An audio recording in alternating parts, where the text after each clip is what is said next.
Hi. I guess we're live. I don't know why it popped up with everybody on the screen. But anyway, I am Mel Barrett, and this is Newslight. Welcome, everybody. I have my guests on the stage already, which wasn't planned, but here we are. I am here with Sarah and Mari from Crime Scene Pod, which is a true crime review podcast. And I'm so happy to have you ladies here. I usually am on your show, and we end up talking for 2 or 3 hours. But tonight, we're going to talk about some politics and news. And I would love it, Sarah, if you could tell my audience a little about yourself.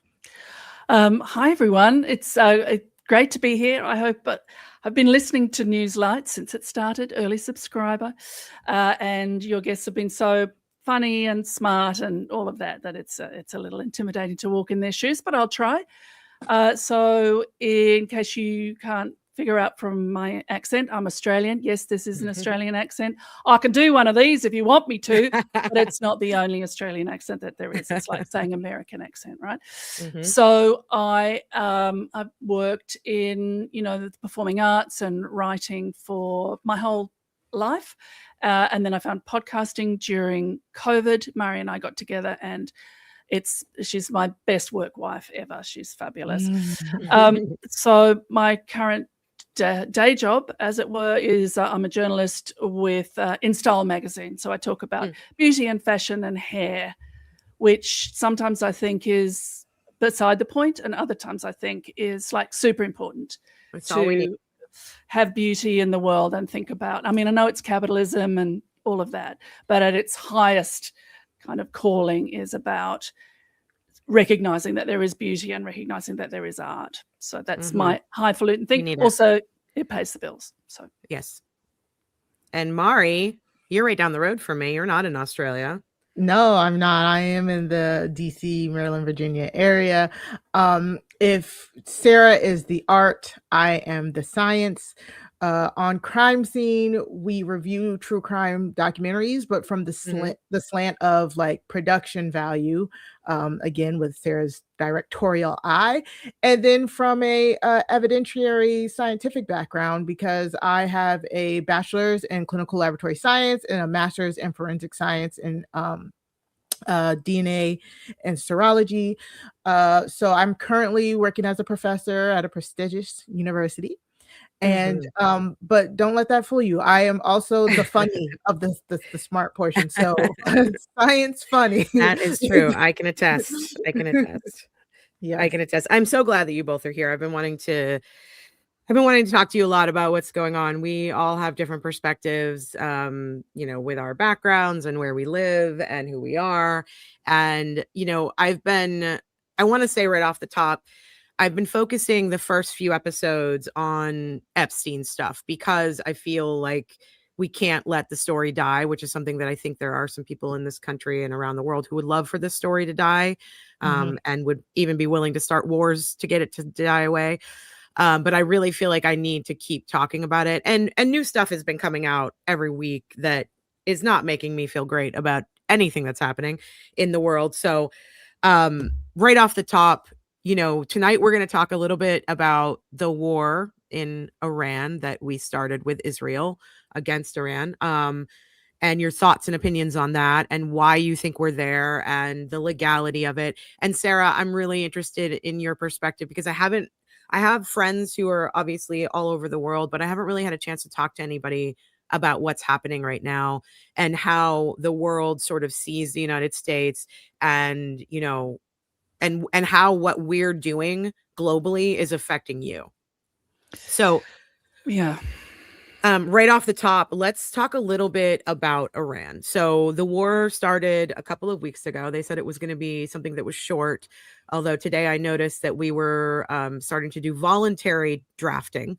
And I assume that at some point we're going to be doing involuntary drafting, which they want to include girls and boys this time around, which means, we have our 17-year-old, she just turned 17 yesterday, would be included in that draft if it were to happen. And I can tell you right now that the children that I know who are 17 and 18 years old have no business whatsoever putting on a uniform and going to the Middle East to fight a war for I'm not sure what at this point.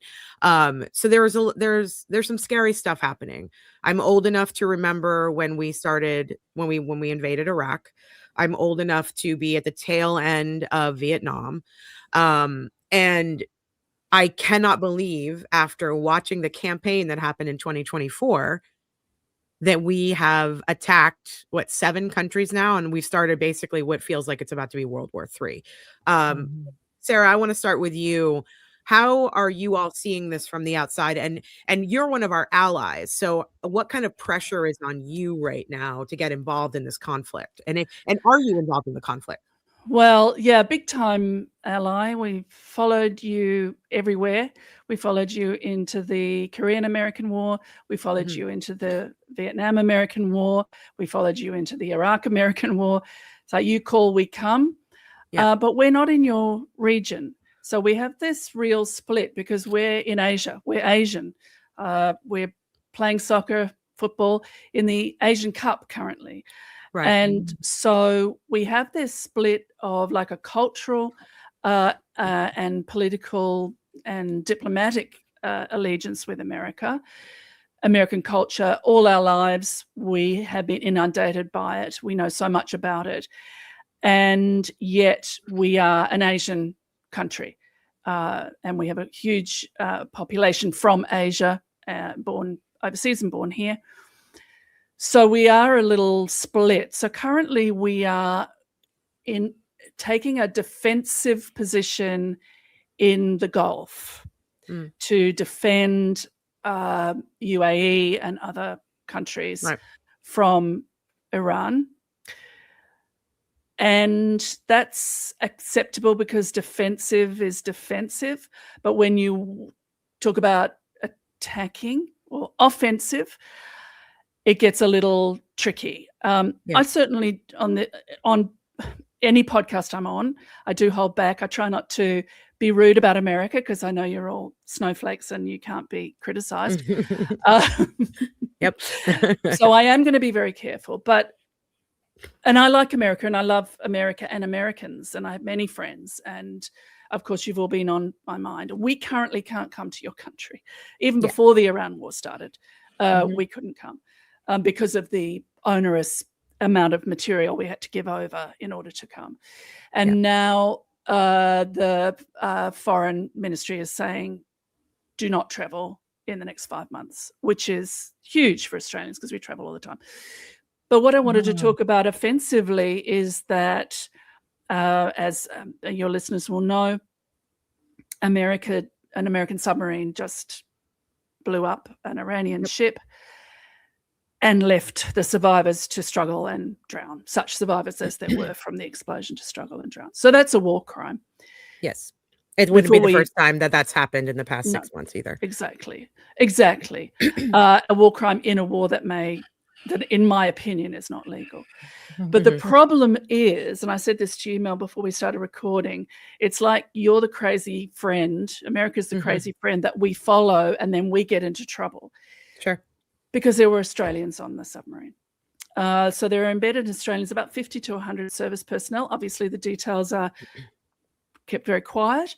And it was 5 days before the Foreign Ministry would, and the Defence Ministry would confirm that there were Australians on the submarine. Normally, they wouldn't do that. And that puts us in an extremely tricky position because we have Australians in that attack, in that war crime, in that illegal war. So that's me on a roundup. Yeah, and I'm really worried about what we know about. We're not getting all the facts, obviously. So far, we know that from our perspective, 7 American soldiers have died, 150 have been wounded, many of them serious.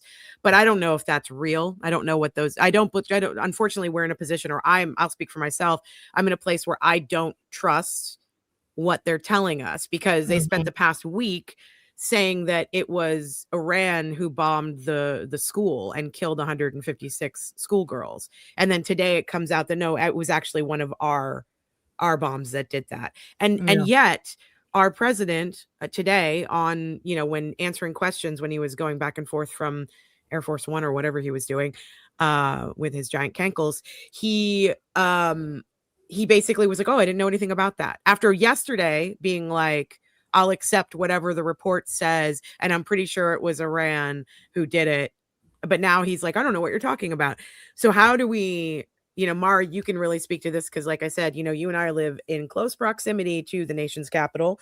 And I, for one, I'm in the burbs, like a good 20 minutes away, but like I want nothing to, I don't want to go down there. I want nothing to do with that area.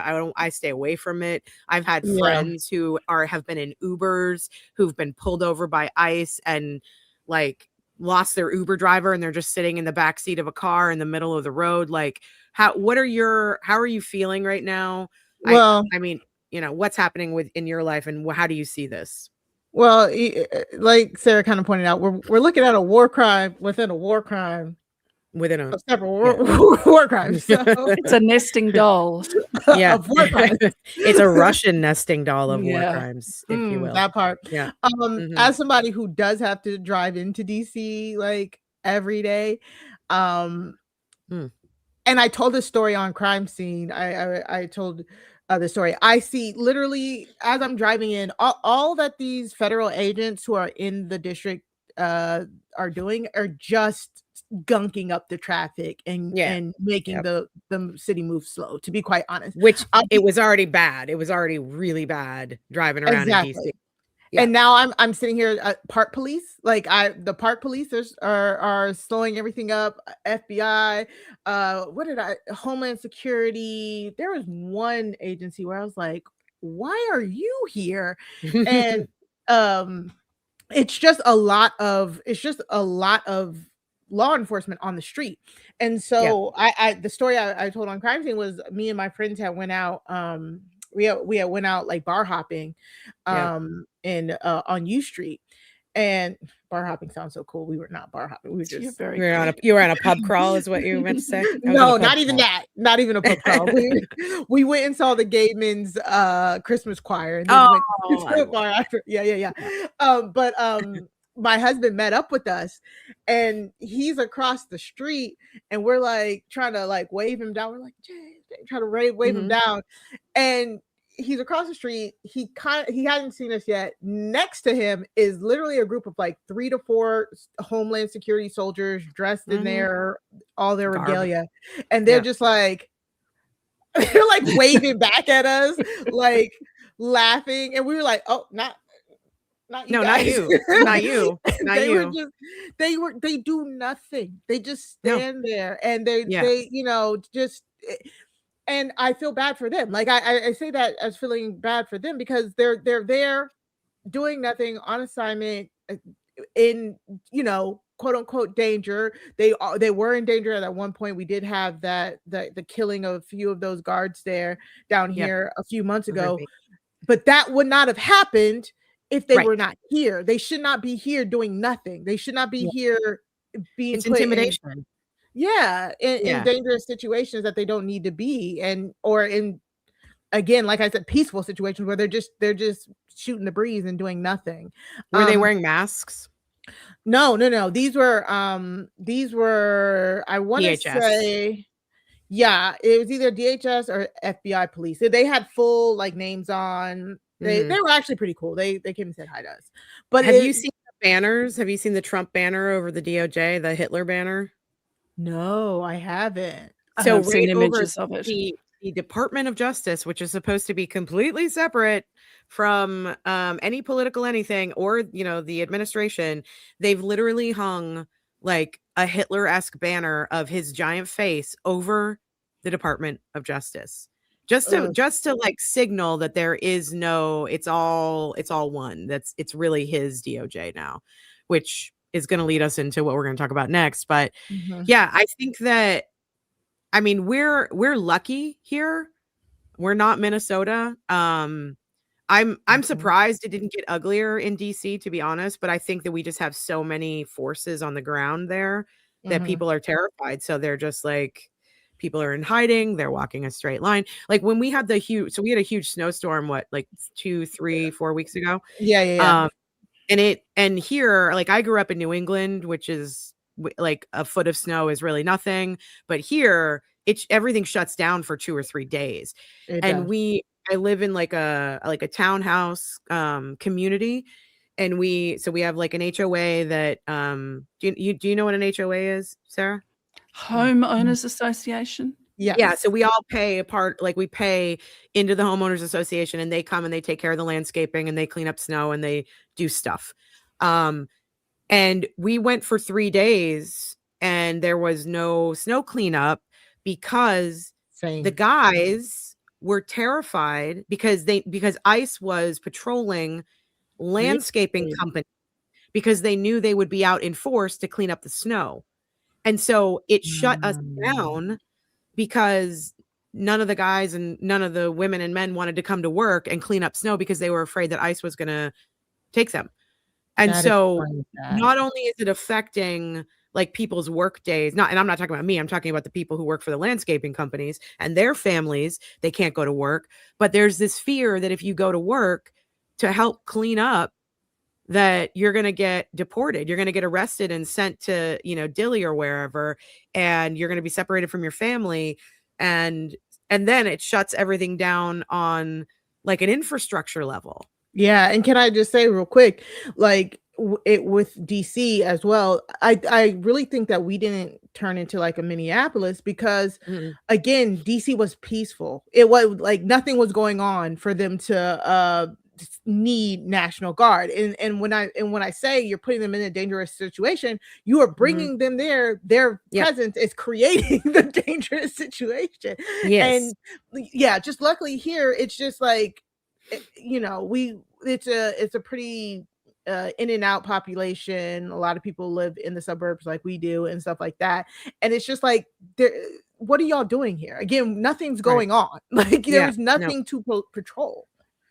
And they keep talking about the crime rate and how there's no crime in DC anymore because, National Guard. And I'm like, you guys, this is insane. Like, we can't trust the numbers that are coming out. They're shutting down polling services. I think there's a lot of fear that not only has he, and by he, I mean the capital HE, Trump, has started this war, has gotten involved in this, Bibi Netanyahu's war with Iran. And now we have to worry about that. But in like 6-7 months, we have to start worrying about the elections, which it seems to me like they are starting to, the thing I worry about is that we don't learn about the shit that they're doing until a few months later.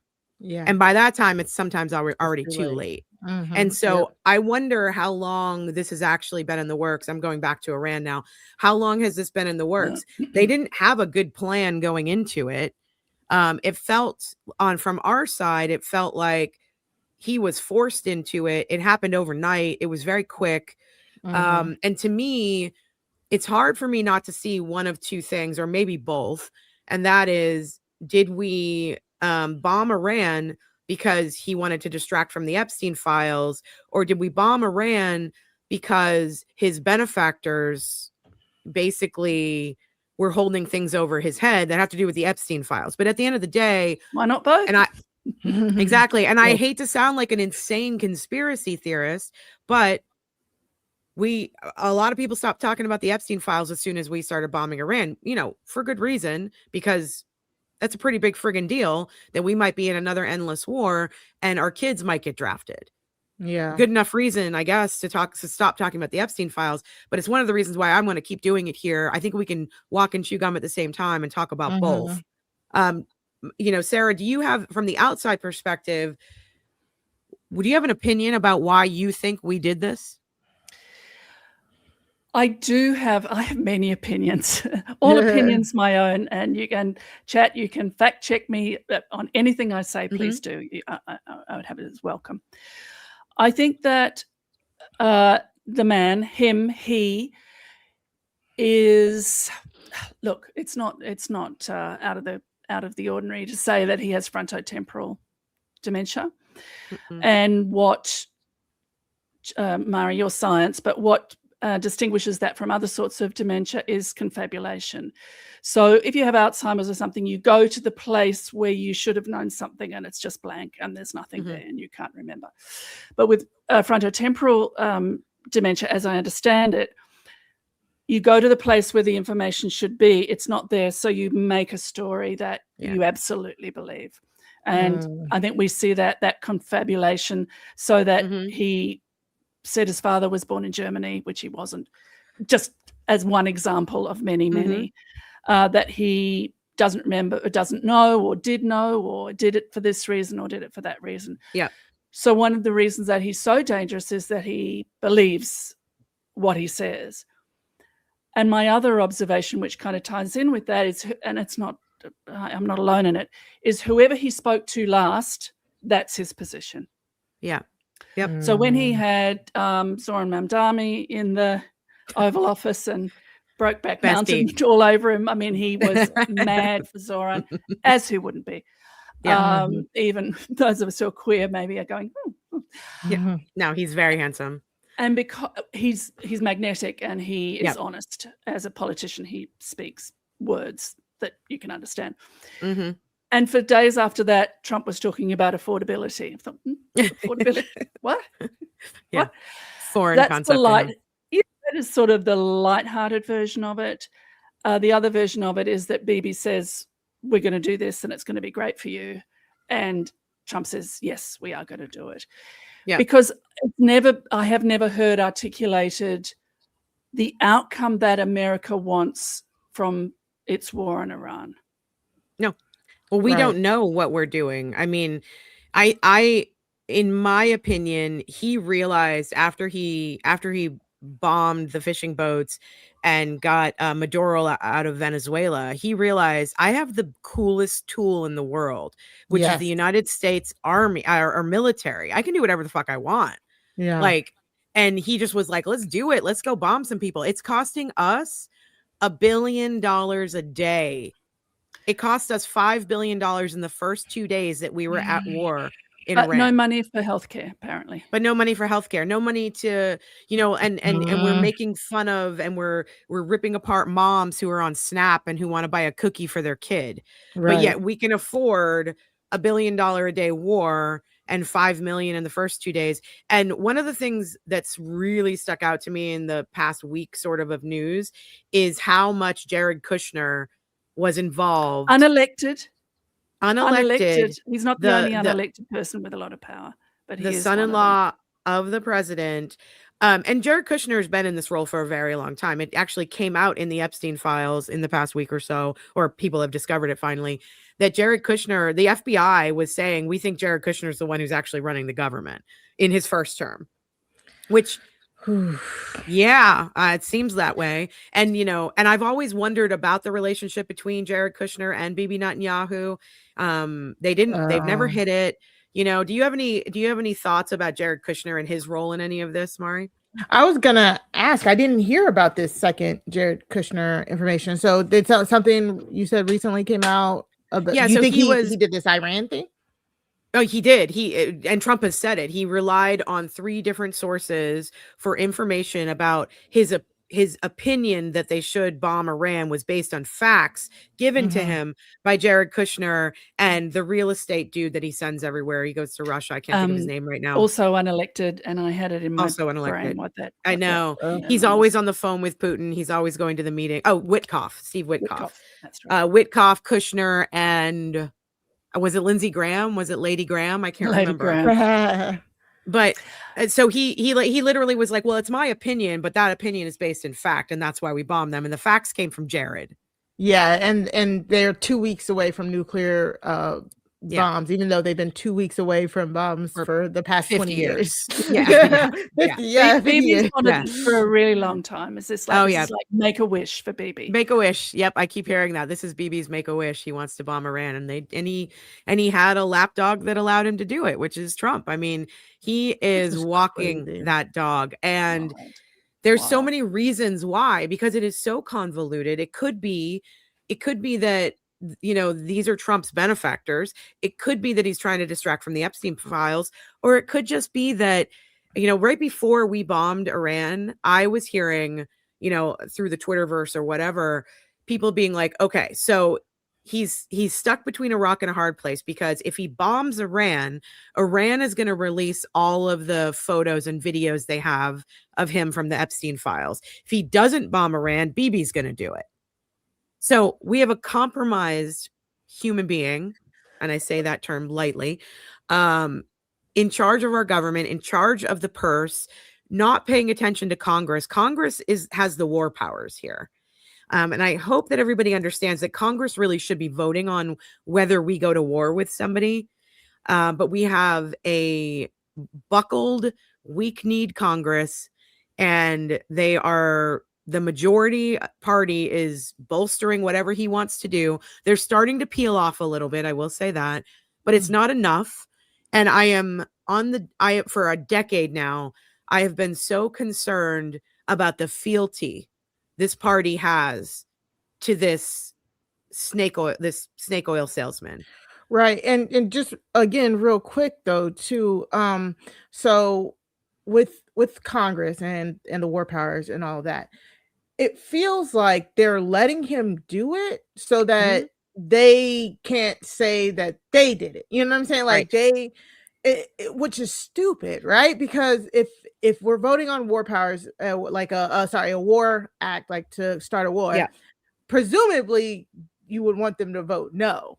And that's the reason why they don't want to bring that vote, because they don't want to vote no, and they want to let him get away with as much as possible until it has to be addressed. And at least that's what it feels like to me. And my other thought process is, does it matter if Iran releases the videos and them? Like, I feel like the release of these Epstein files have literally just been like tempering us. Like, what can you?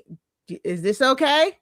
Yeah. No, it's not okay, but you're used to it now. All right, let's this out. Is that okay now? Yeah, you're used to that. Boom, everything's gonna come out. And I guarantee you, like, I'm still waiting. I don't care. I get like all of these manosphere people are like, oh, this is not what I wanted. Oh, are they really in the Epstein files? Da da da da da. I still do not believe anybody will actually change their tune. For me, I'm very jaded like that. So if this stuff does come out, I'm at the point where jadedly I'm like, it can come out and nobody's going to do anything about it, because the Epstein files are out. The other countries are doing stuff. The other countries are arresting people and having trials about it. Ours is not. So until it happens, I mean, the king's brother lost his title. Yeah, the prince formerly known as Andrew. Yes, and his children have to move out of, Kensington. It's not Kensington Palace, wherever it is, wherever, the condo or whatever. Yeah, I mean, but even that is not. Andrew wasn't arrested because of his violation of young girls and women. He was arrested for sharing state secrets with the United States or with Jeffrey Epstein. And the same thing for Mandelson. Mandelson was the U.S. ambassador, and he, is being accused of sharing secrets with Jeffrey Epstein, not raping little girls. And so I think that there are a couple of governments out there that I'm like keeping an eye on. I've got my eye on them because they are threatening to actually release all of the unredacted files. And I do hope they do that. And I hope that it causes some people to come to their knees, because honestly, I don't think that anything will happen to Donald Trump. I mean, he's been accused. I was just doing he's an adjudicated rapist and a convicted felon. Yes. And they still voted him in. So I just don't know what he needs to do. But they knew it. They knew it 10 years ago when he said he was going to grab him by the pussy. So if you voted for him, if you were part of the Christian right that voted for him when he said that, and you lost it back then. You lost it 10 years ago. It's like you let that happen.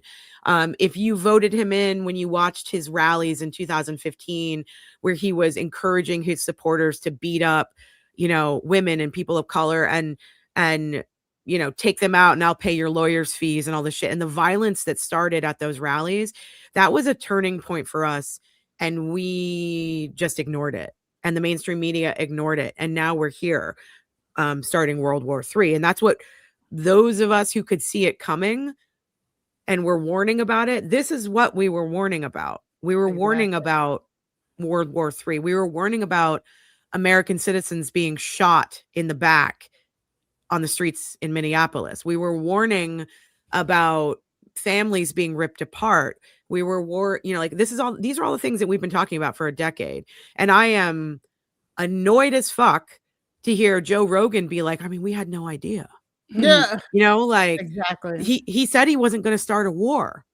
Well, then you haven't been paying attention for the past decade or the past 50 years of this guy. But let's get into, I want to move a little bit into some of the news that's come out about the Epstein files this week. Because there is just some before movement. we, sorry, Mel, No, go ahead. I'm as bad as Rebecca interrupting you. Just before I love it. I'm used to it. Just before we move to, I like it. It's a collaborative discussion. That's what I say.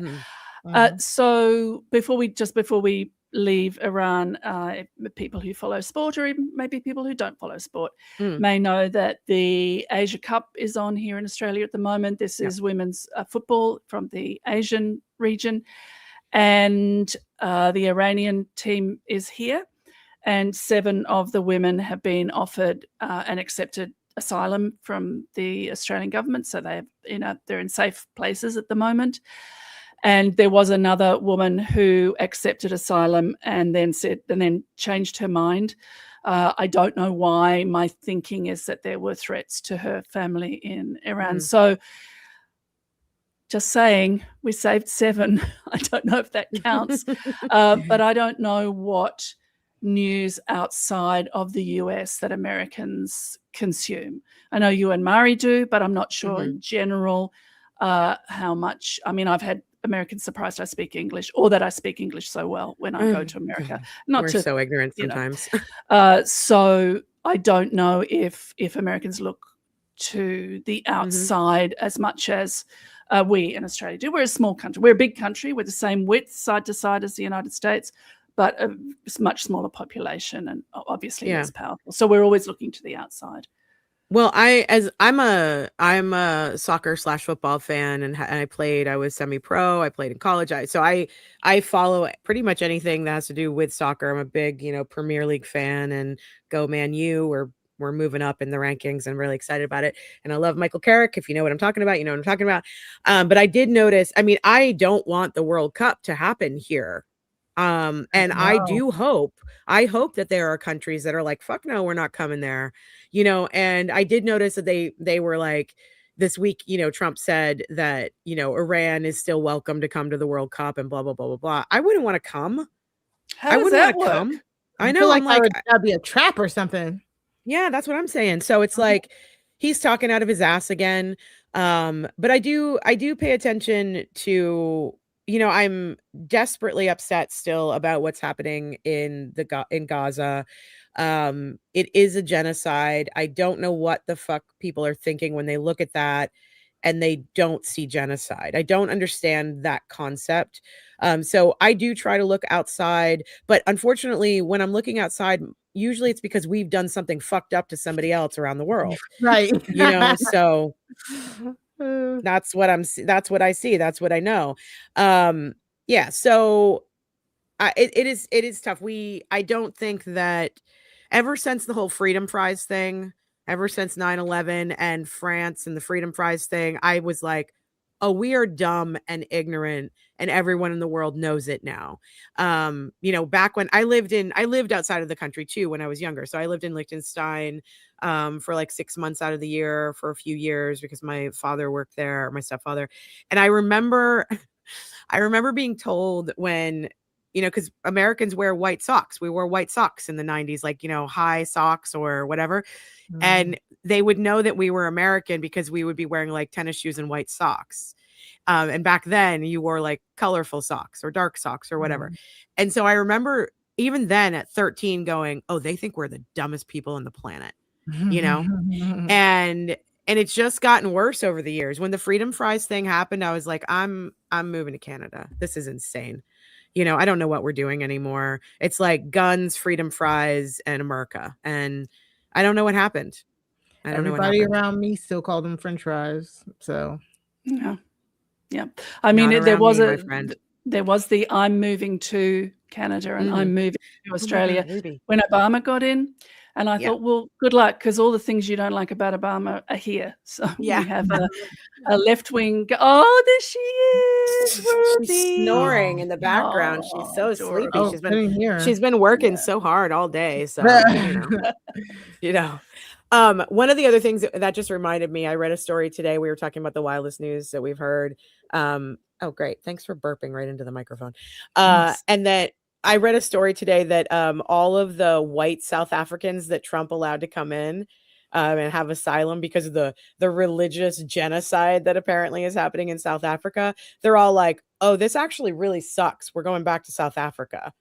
And I wonder where they landed. Do you know where they landed when if you Google it, you'll find the story. It's all over the place. It's like we were allowing white South Africans to come in because they were being murdered because they're Christian in South Africa, and the farmers were being murdered, and I'm just like, what are we talking about here, you guys? And so all these families came over, and then they were like, oh, it's really friggin' expensive here. And everyone's kind of ignorant and they suck. We're going back. And we have to pay for our own healthcare. Yeah. So anyway, all right. So a couple things that happened this week, which have really stuck out to me. It's come out from the Epstein files that there are FBI, DOJ documents. And I brought this up a couple weeks ago when I had Ellen on the show, Ellen and Thomas.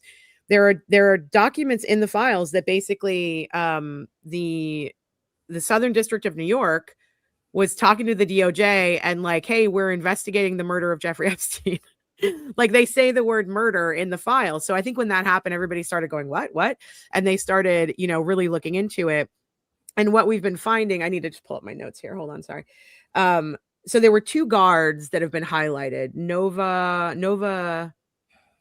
Knoll, and I forget the other guy's name, Michael Thomas. These were two officers who were on guard duty the night that Jeffrey Epstein, he passed away in his cell somehow. And basically what's come out this week is that they've discovered a $5,000 deposit into Tova Knoll's bank account that was flagged, by the way, by her own bank as being suspicious, a week or so before Jeffrey Epstein died. And they also discovered that she was Googling him like an hour before he died about what was happening to him in prison. And then this apparently grainy video came out of an orange blob walking down the steps and into Jeffrey's cell.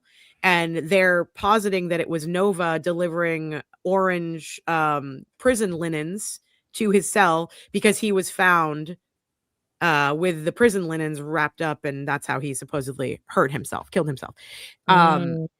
Now, the problem I have with this is that the other guy, Michael Thomas, they both falsified their guard duty records for the night and saying that they were doing 30-minute checks on Jeffrey, which is what they were supposed to be doing because he had been removed from suicide watch. So they were supposed to go and check on him every 30 minutes. They were only feet away from his cell. They have falsified the records. Federal charges, as far as I understand it, were brought against these two corrections officers and then ultimately dropped for some reason. And Tova Knoll ended up receiving $12,000 into her bank account that was flagged and reported to the FBI. And no one really, I haven't found out where that money came from. The big issue I have with is I feel like they're focusing on Tova Knoll because she's Black. And I feel like that has become the story about this, is that to me, it feels like they're pinning this on somebody. But it does also feel like something happened in that cell. And then based on the Emmys report, his hyoid bone was broken, which is usually from strangulation. Yes. Jeffrey Epstein's brother, Mark, has never believed that his brother died by suicide. He's always believed that he was murdered. Even Ghislaine Maxwell thinks that he was murdered. So what are your thoughts? What happens if we find out that he was murdered by our own government? Because at the time, let's keep this in mind, 2019, Bill Barr was the Attorney General of the United States, and he was appointed by one Mr. Donald Trump in his first pass through our country.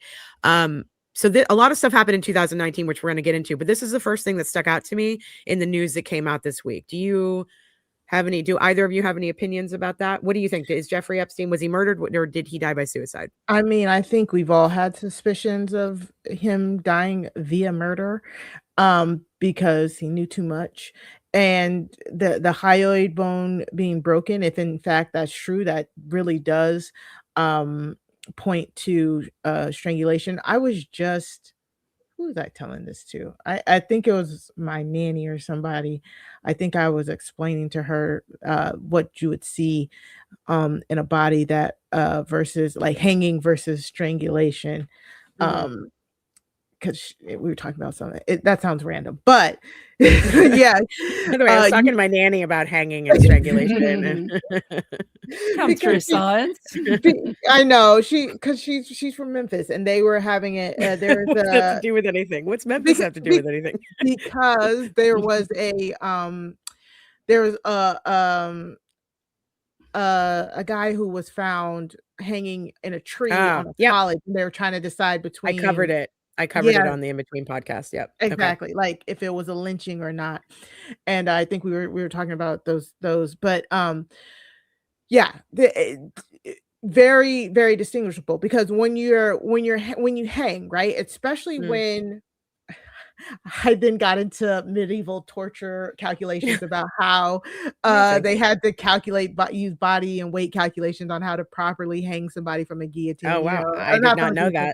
From a hangman's rope. Yeah, like you can't just take a random length of rope and drop the same people from it who are different body heights and shapes, because essentially, if you want to have a quick and easy, like a non-cruel way of hanging people, you have to take into account their body type, their body weight, and their height, and the fall height, so that when they do fall, they're basically their neck breaks instantly. Like that's animals. What you want.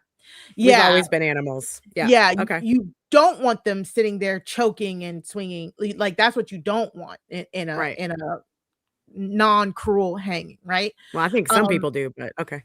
Yeah. So when we get to jail cell hangings or hangings of suspected suicides, like outsides in trees and stuff, that's why I say it's quite easy to calculate if somebody dies by hanging, because it's like, did they die by asphyxiation? Did they die due to their neck being snapped and broken?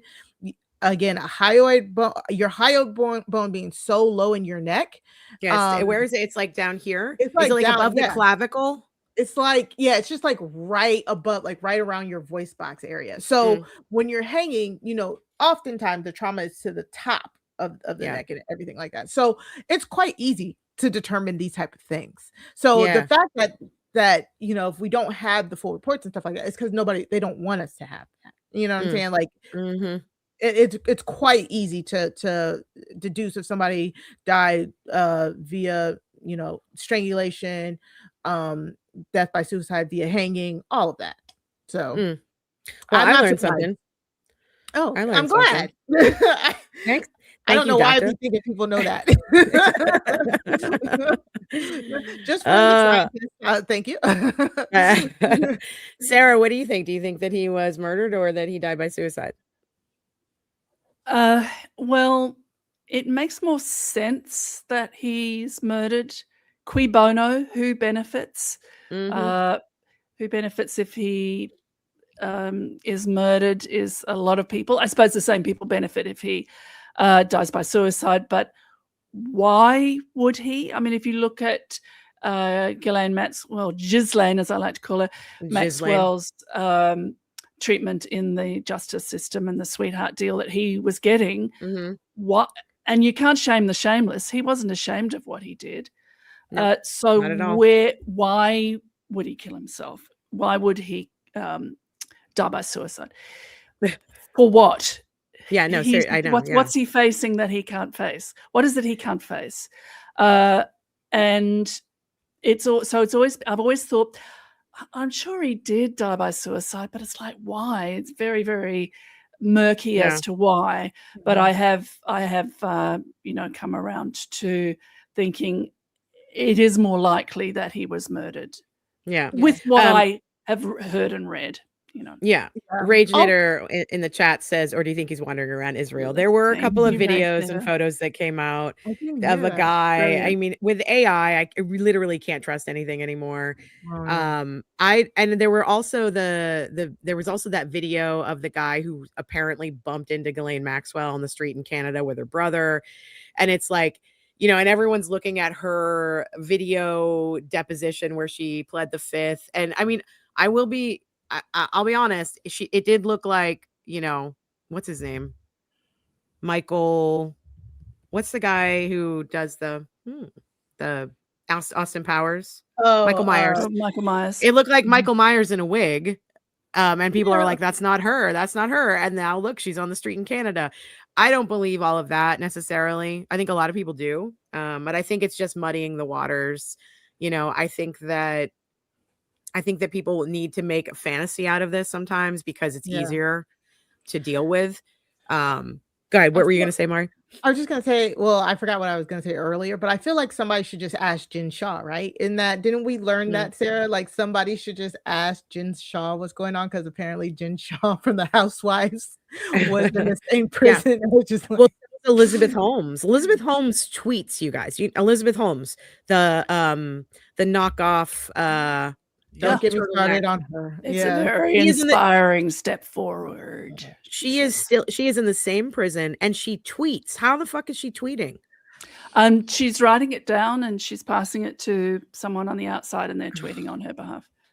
Fuck that. I'm like, Elizabeth Holmes, come on, dude. I mean, they already have it good there. Not good. I mean, it's prison, let's be honest. But I mean, Ghislaine Maxwell is a convicted sex trafficker and she's been given a puppy. There are so many kids in our world who don't even get a puppy, and they're not sex traffickers. Anyway, they don't get a cookie either. No, they don't get a cookie because we're going to bomb Iran. I just want to mention to the chat too. My favorite Amanda is in the chat. Amanda does all of my chapters for me on this show. She started doing them on Newslight for me, but she handles all the chapters that we have for all of our videos and our lives on Something's Off. And she's absolutely amazing. And I'm so glad you're here. And you're right. It was Theranos. And let me do a little bit of housekeeping. There's housekeeping. I'm still growing the channel. You guys know that. Something's Off is our baby with Rebecca Lavoie, and we're having a blast over there, even though everyone's giving me shit for talking about whether I think that Corey Richins is guilty or not. Or if she's getting a fair trial, or if it's okay to be a bad person and still not be a murderer. But I would really appreciate it if you guys would all go and like this video, comment, subscribe, do what you can to help me with the algorithm. We're moving up, but I want to get more people over here because I do think it's important that we talk about these things. I want to make some news here. My friend Ellen Marsh has found me somebody who disagrees with me. And brilliant. Apparently they are I'm saying this because they call themselves this. They're a MAGA comedian. So I'm hoping to have that person on to talk about some stuff. And that was the goal of this, was to have people have sort of a round table of people who have opinions that might be similar to mine, but also have, opposing views, and then have people in the middle. And obviously, because I'm growing the channel, I haven't quite gotten there yet. I'm so thankful you all are on with me though. And I have been finding that even when I have my guests on who I think are on the same side as me, we sometimes have these moments where I'm like, oh, we have completely, like, when I had Maggie Freeling on, Maggie's an anarchist. And Maggie is like, she wants to blow it up. And I'm like, I'm not sure I'm there, because I'm an older, I'm a Gen X lady who is like, we have to do the safe choice. You know what I mean? So there can be some disagreement within the people who even feel like they're on the same side. I do encourage disagreement. I do encourage debate, as long as it's ethical and good debate. So that's where we are. But let's get into Can I just say something about Corey Richins just Yes, briefly? please. And it might Yeah. attract people to our podcast if they don't listen to us. Yeah. Because I think I can speak for us both, Mari. Even if she did it, she requires a fair trial. Absolutely. It doesn't matter. Bad people are allowed to have fair trials. Guilty people are allowed and required by, developed country democracies that sort of are a bit attached to the Westminster system. So that's the interesting thing about the Corey Richins is everybody arguing about whether she's bad and whether she's guilty. That's not the argument. The argument is she being treated correctly within the justice system, as we all are allowed to, as people who are in your country and my country illegally are allowed to. And just on that, seeking asylum is not against the law. Right. Exactly. And then as far as, just a little bit about Corey Richins, I don't think she's a great human being. I think she's also kind of young and dumb and made a lot of stupid mistakes and doesn't know how to handle her finances. But none of those things make her a murderer. And until you can prove it to me beyond a reasonable doubt that she is a murderer, I'm going to continue to think that. And I'm also going to continue to push the idea that just because you made really bad decisions and you treated people horribly and you did dumb things, you shouldn't be put in prison for the rest of your life if you didn't, in fact, do the murder. And I've seen that a lot. I've seen it with the Pam Smart case. We obviously saw bits of that with Karen Reed. I was accused today of only focusing on white women, which I take a little bit of umbrage with because I was heavily, I've covered many cases of marginalized communities. Is Darlie Routier, isn't she a woman of color? No, Darlie Routier is very white. Okay. But and I'm not saying like I'm not. Mari's looking at me like, girl. No, she's blonde and blue-eyed, baby. She is blonde and blue-eyed. I am not trying to say like, oh yeah, Rage Knitter says everyone has to drink because I brought up Pamela Smart. Our audience takes a shot when I bring up Pamela Smart. Whatever you're drinking, I'm drinking coffee and Diet Coke at the same time, so you know where I'm at. I'm not trying to make the argument like I have a black friend, so I'm not racist. What I'm trying to say is that my focus in starting the In Between podcast was to talk about marginalized communities. And I find that sometimes the vehicle to be able to talk about these cases that are not getting the attention they deserve is to talk about how the Justice Department, like in the Karen Reed case, can even do it to a rich white lady. If they can do this to a rich white lady, imagine what they're doing to the rest of us. So when I talk about cases like Corey's or Pam's or Karen Reed's, it's always through the lens of, do you see what's happening here, you guys? And that person looks like you.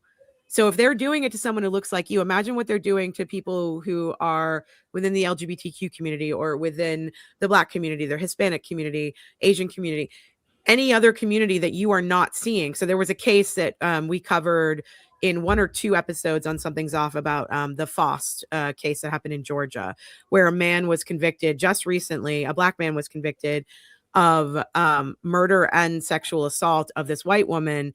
And they found he was convicted because it was in Georgia with a mostly white jury. But also they found his DNA at the crime scene and possibly on her body, but he didn't know her. And they were able to establish that he didn't have any connection to her and didn't know her. And it was a 25-year-old case. And they just convicted this man to life. And I am very convinced that Fost didn't do it. And I think the Innocence Project is getting involved. But the only reason I'm saying this is because, yes, we are covering Corey Richins right now, because I really want to make an example of, this is a woman who had money, who was able to hire a high-profile lawyer, who lost that lawyer because of her conflicts, who then got state-appointed lawyers, but who also are high-powered, paid lawyers to go against the state of Utah. And I am watching the state twist and present evidence in this case that they shouldn't be allowed to do the way that they're doing it. And I am saying again, if they're doing it to Corey Richins, imagine what they're doing to everybody else. And that's my only point. I'll get off my soapbox now. But okay. back to the Epstein files. I want to do this one thing. This is going to take a few minutes, and I hope that you guys will be patient with me. But I don't often bring in the mainstream media. I would say of all of mainstream media, you know, CNN, MSNBC, Fox News, ABC News, CBS, blah, blah, blah. I would say that if I'm going to watch anything, it's probably going to be on MSNBC or MS Now, which is what it's called now. And I caught this. This was from the Ari Melber show tonight, and I caught a few minutes of this. And I wanted to break this down because this is what we're talking about, but also what we're moving into, because I would like to talk about Zorro Ranch, and I would like to talk about what some of the survivors are saying out there. So if you all will bear with me, I am going to share my screen, and we're going to watch Ari Melber for a few minutes because he does an amazing timeline of what's happening right now. So here we go. Let's see. Okay. There we go. We're back with our Epstein death special report. We've been tracking all of the errors in the Trump DOJ's original handling of the case. And then the following administration probed those failures, but ultimately issued the same finding of suicide in a watchdog report from the Garland DOJ in 2023. That 100-page report reviewed the available video cameras footage to conclude the last time anyone came near Epstein's cell was a corrections officer at 10:41 p.m. That's the government conclusion from a detailed probe and report across 2 administrations. That's where the U.S. government would have it stay. But this new law famously forced out the secret internal documents from the same probe, showing other views within the FBI about the last person near Epstein's cell, hidden from the public until now. DOJ said the officer was the last time anyone entered the area. But the Epstein files have revealed a secret FBI log of the same video, which spotted a flash of orange going up the stairs. Inmates wear orange, not officers. The FBI stating a, quote, flash of orange looks to be going up the stairs. Could possibly be an inmate escorted up to Epstein's tier. Now, the FBI's own video review detected that prison orange uniform of a possible inmate. That's big. This review had the evidence, orange that could be an inmate. But we are now learning it was cut, hidden, or accidentally left out of the DOJ report. The new files reveal this never-before-seen set of details about Epstein's area on the night of his death. And we could show you the locked tier around Epstein's cell, 10:39 p.m. that night. A blurry orange figure appears. The original FBI log calls it that flash of orange could possibly be an inmate. And note that careful description, because then the DOJ review of the same footage changes it to write, quote, inmates are currently on lockdown. It's possible someone is carrying inmate linen up the stairs. Now, that's a huge difference. It replaces observation, orange, with conjecture. Inmates are on lockdown, so they shouldn't be around. But the rule that inmates are supposed to be on lockdown doesn't resolve whether one wasn't, just like Epstein was supposed to get those 30-minute checks, but didn't, and I told you about. Now, the DOJ's change prevents questions about that orange flash and if the jail made another mistake. And the public report by the DOJ hides this dispute over the orange flash. It states that an officer appears to walk up the stairway. CBS's Daniel Rudnick first documented this in a report. Who entered Epstein's jail tier the night of his death? Newly released video logs appear to contradict official accounts. And independent experts telling CBS the video is more consistent with someone wearing an orange prison uniform than a corrections officer. The fact is the DOJ's own watchdog report minimized the FBI evidence. That is just a fact. Now, people can debate why. Was that a good faith mistake or a malicious cover-up? Even videos suggesting an inmate on the loose does not resolve questions around Epstein's death, but it would be another rule violation, and it would add to the evidence suggesting you need a deeper investigation of potential foul play. That was the only camera angle working, shown here on this map. The DOJ report notes recording failures do predate this Epstein probe. There was a history there, and the only working camera that covers a common area outside the entrance to Epstein's general area is here. There isn't video from that better camera that pointed down Epstein's hallway. Now, back in our timeline, moments after Epstein was found dead, the new files for the first time allow us to see the area footage at the moment of that discovery. A figure moving from the desk in the upper left corner towards Epstein's tier and then returning quickly. We see increasing activity. The video adds to the picture of how jail staff responded. Doesn't look like it was an expected event, some giant conspiracy, at least for the officers on the scene. You can see it gets chaotic. They're moving around outside Epstein's tier. But the FBI then didn't arrive for 7 hours. And that's a problem because by then guards had removed Epstein's body. The cell was in disarray. The crime scene tainted under Trump DOJ authority. And the feds didn't fingerprint or DNA test materials in the cell, which is basic forensics to check if others were in the cell or touched items. The jail had control of the scene, but mismanaged the evidence. How bad was it? Well, officers found Epstein with a noose around his neck. But by the time they were done tainting the crime scene, the feds were never even able to establish which noose killed Epstein. There were several nooses fashioned from the clothing. Investigators said Would that do it, Mari? One handmade noose you see here was not the one used. That's odd. Man, The guard literally ripped the I'm cloth so pissed right now. hanging, then CPR. So the new files reveal the underlying evidence from this probe, and the government expected that stuff to stay secret. They never expected that we'd be on the news telling you about it. Like one guard recounting that he didn't recall taking the noose off. I really don't. We can also tell you that after the death, 2 officers were put on leave. Within a week, the medical examiner did state the cause of death was suicide by hanging, mentioning no evidence of defensive wounds that might be part of an attack. The examiner also reviewed footage and thought it was just too blurry to draw conclusions. The new files show they also delayed that ruling on suicide for more review because of Epstein's status. A forensic pathologist hired by Epstein's brother, Dr. Bebe, also looked over the autopsy and had a different conclusion, determining injuries on Epstein's neck were closer to, quote, strangulation than suicide. Now, Bebe once served as chief medical examiner in New York. Months later, as we go to the timeline, the DOJ indicted the guards on duty that night for lying about the inmate checks that never happened. That's a big deal. It added pressure, though, for those guards to cooperate in the probe, and the DOJ later dropped those same charges. We are learning the FBI heard from an inmate who said that officers were heard discussing covering up Epstein's death in some manner. That was reported just this week by the Miami Herald's Julie K. Brown. There was heat on the Trump DOJ over what you can now see was a debacle that looked even worse over time. And in the middle of the probe, Trump Attorney General Barr made an unusual announcement that he said he watched the jail footage. He ruled out anyone entering the cell or foul play. This was days after the guards were first indicted.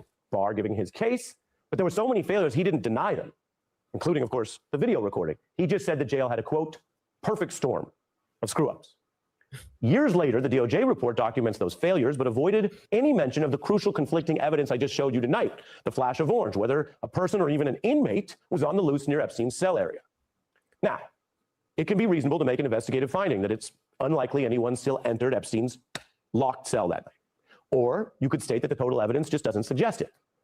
But Trump officials who oversaw these problems in 2019 and the Biden-Garland DOJ later issuing the report, okay, they went farther. They basically stretched to try to tamp down the growing public concerns. We've heard about a cover-up being sometimes worse than the original incident. Well, ironically, that kind of strained overreach can feed questions about government secrecy, cover-ups, or even foul play.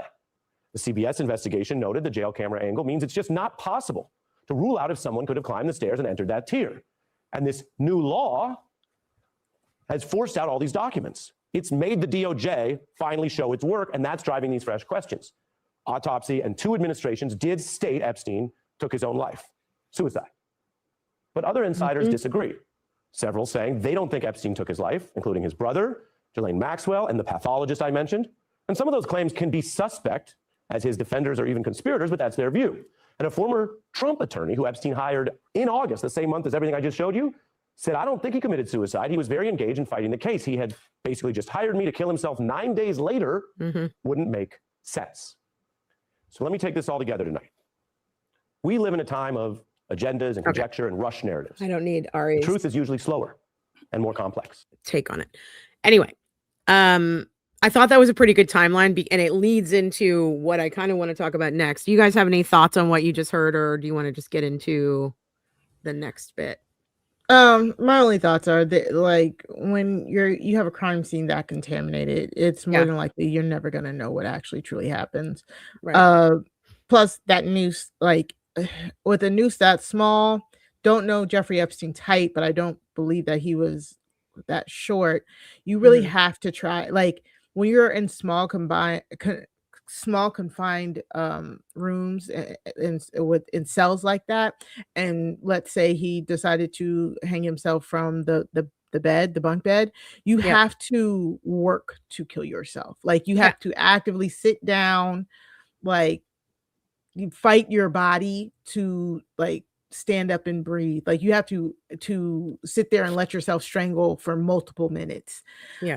So it's one of those things that it's like, without proper documentation of the scene, it's going to be very hard to find out. But also the autopsies too is Right. Yeah. I think that's my question. In that small of a space, with his height and all that stuff, how was his hyoid bone broken? Yeah. It wasn't like he jumped off of something and Right. snapped. It was like, I know what Exactly. we're talking about is really gruesome and graphic, and I apologize for not giving you a trigger warning, audience. But Oh yeah. I just am like, how did that bone break? And it sort of leads us into, like, at this point in time, I'm starting to think we need to get Bill Barr in front of several committees, depositions going, testimony, because just a few days. So basically, right after Epstein was arrested, finally in 2019, the state of New Mexico, the authorities in New Mexico started doing a probe and investigation into Zorro Ranch, which was the ranch that he had several different properties, but this was a 7,600 acre ranch located about 35 miles south of Santa Fe.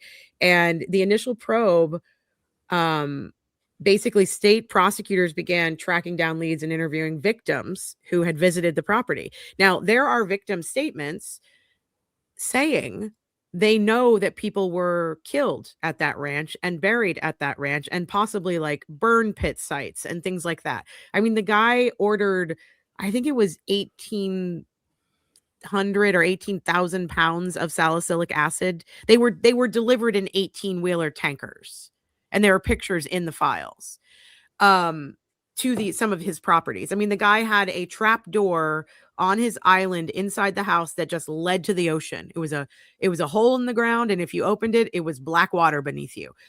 So there are bodies buried here somewhere. But in 2019, when New Mexico authorities started doing this investigation, shortly after Jeffrey Epstein was found unalive in his cell, the Trump's Department of Justice, headed by Bill Barr, called up New Mexico and said, "You guys need to stop all the work you're doing. We're taking over." And then they never did a thing. They didn't subpoena anybody. They did no investigation. It stopped. They stopped the investigation in its tracks in 2019. It is now recently picked up because the new attorney general in New Mexico is not going to be pushed around by the Trump administration's DOJ, this like crazy ass DOJ that we have right now. And coinciding with the Truth Commission, which was just created in New Mexico and has raised $2.5 million to start investigating Zorro Ranch. They are now working with state authorities, and the investigation happened on the ground starting today. So my question to you is, and Mara, you said before that you thought no matter what comes out, that you don't think anything's going to happen. I want to ask you, so if they find human remains at this ranch, do you think anything will happen from that? Again, time has not proven that it will. We had Trump on record before he was elected the first time saying grab them by the, like, unless you have a video of Trump or any of his cronies, creating their own snuff film, I just don't I don't know. Again, jaded Black woman in America, like I've been crossed way too many times.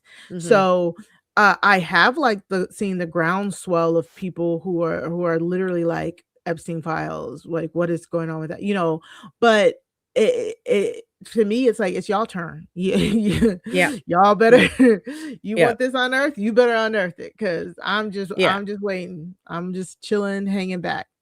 There are rumors that, and I don't even want to call them rumors, there have been, survivors who say there are snuff films. So that might be coming down the pike. I don't know. Yeah, there has to be. There has to be. Yeah. Everything else you've heard. Do you have any thoughts? Like, what did you see? How does this look to you from the outside, Sarah?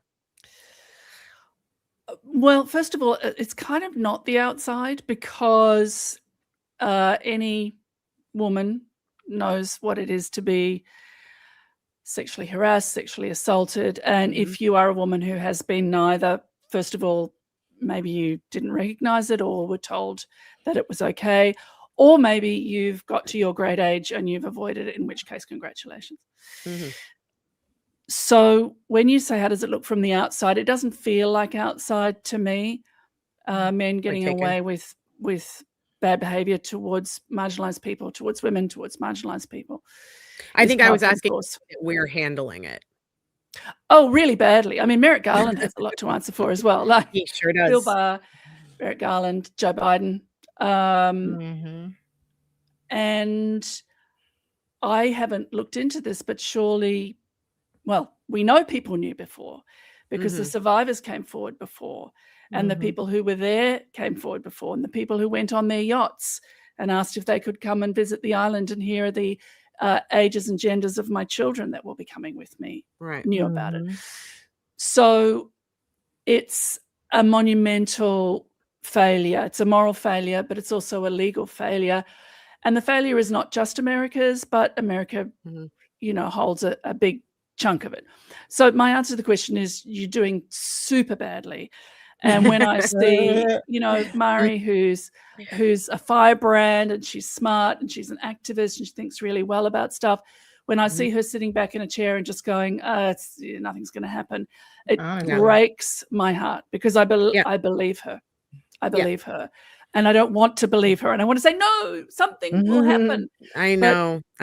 Where is the will? Where is the will from people in power to do anything about it? Because it's not just that particular people in power are personally implicated, but it's that power structures are implicated. And so it's not in their interests. It's like, again, who benefits? They don't benefit from any of this dismantling. Mel, do you see it being handled well? Badly? No, not at all. Wrongly? The thing that bothers me is this, and I can't tell if this line was put out so that we all are just like, yeah, nothing's going to happen, or if this line was put out. Well, I don't know what the opposite would be, but I'm sure you both have heard people say, if everything in the Epstein files actually comes out, the world is going to burn down. Right. And I'm of the mindset, good, burn it all down, like get all of this shit out. Let's like get a fresh start. Let's start over somehow. But to me, when I hear that, to me, it's one of two things. Like, yeah, there are people who are like, you have no idea the can of worms we're about to open. And this is worldwide, and governments and countries will be taken down over this. And I'm like, I don't give a fuck. Get these men out of there, expose all of them, and women. There were some women. But then the other side of it is, are they saying that so that we'll be so scared that the world is going to fall apart that we don't do anything? I mean, and that's the way I feel like we're split 50-50 right now. And, I hate that I hope they're going to find evidence at Zorro Ranch, because that means they're going to find bodies. And I don't want to sound like I'm apathetic. Oh, no, you don't, Mari. I know. No, you don't at all. You don't at all. Yeah. This is your own personal experience. No, exactly. Yeah. No, and that's the thing, right? Because, righteous indignation has, it can only fuel you for so long. For me, I have just been very much concentrating into putting forward like positive things in my community. You know what I'm saying? Like, I think one of the biggest things that we need to do, keep up the good fight, keep yelling, keep protesting, but we need to fight the urge to want to sink into individualism, that urge to just protect you and yours. We need to give into our communities, our local communities, our direct communities, because that is the only way we're going to get through any of this. So that's what I've been just kind of channeling my efforts into personally, because like I said, other people need to figure out to put their necks on the lines to help shape this and make and stop what has already been happening, because and I think people get overwhelmed by it too. Like, it is overwhelming, and then you just put your head in the sand and you just go like, well, I guess the world's going to keep turning and I'm going to keep moving on. But like, there are some days when I wake up and I'm like, why am I paying taxes today? And also I think about the sort of puppet masters of worldwide politics of the past 30 years. And it feels to me like when they say the world is going to burn down if all this stuff comes out, it's because people like Jeffrey Epstein and Donald Trump and Vladimir Putin and Bibi Netanyahu and whoever else is involved, they've been pulling the strings. They've been shaping where we are now. They've been shaping our global economy. They've been shaping sexuality. They've been shaping power structures and big tech and billionaires. And we are in this, eat the rich scenario again. But I feel like they are the ones that were actually responsible for doing that. And we're all starting to understand that. And we are not mad enough about it. Yeah.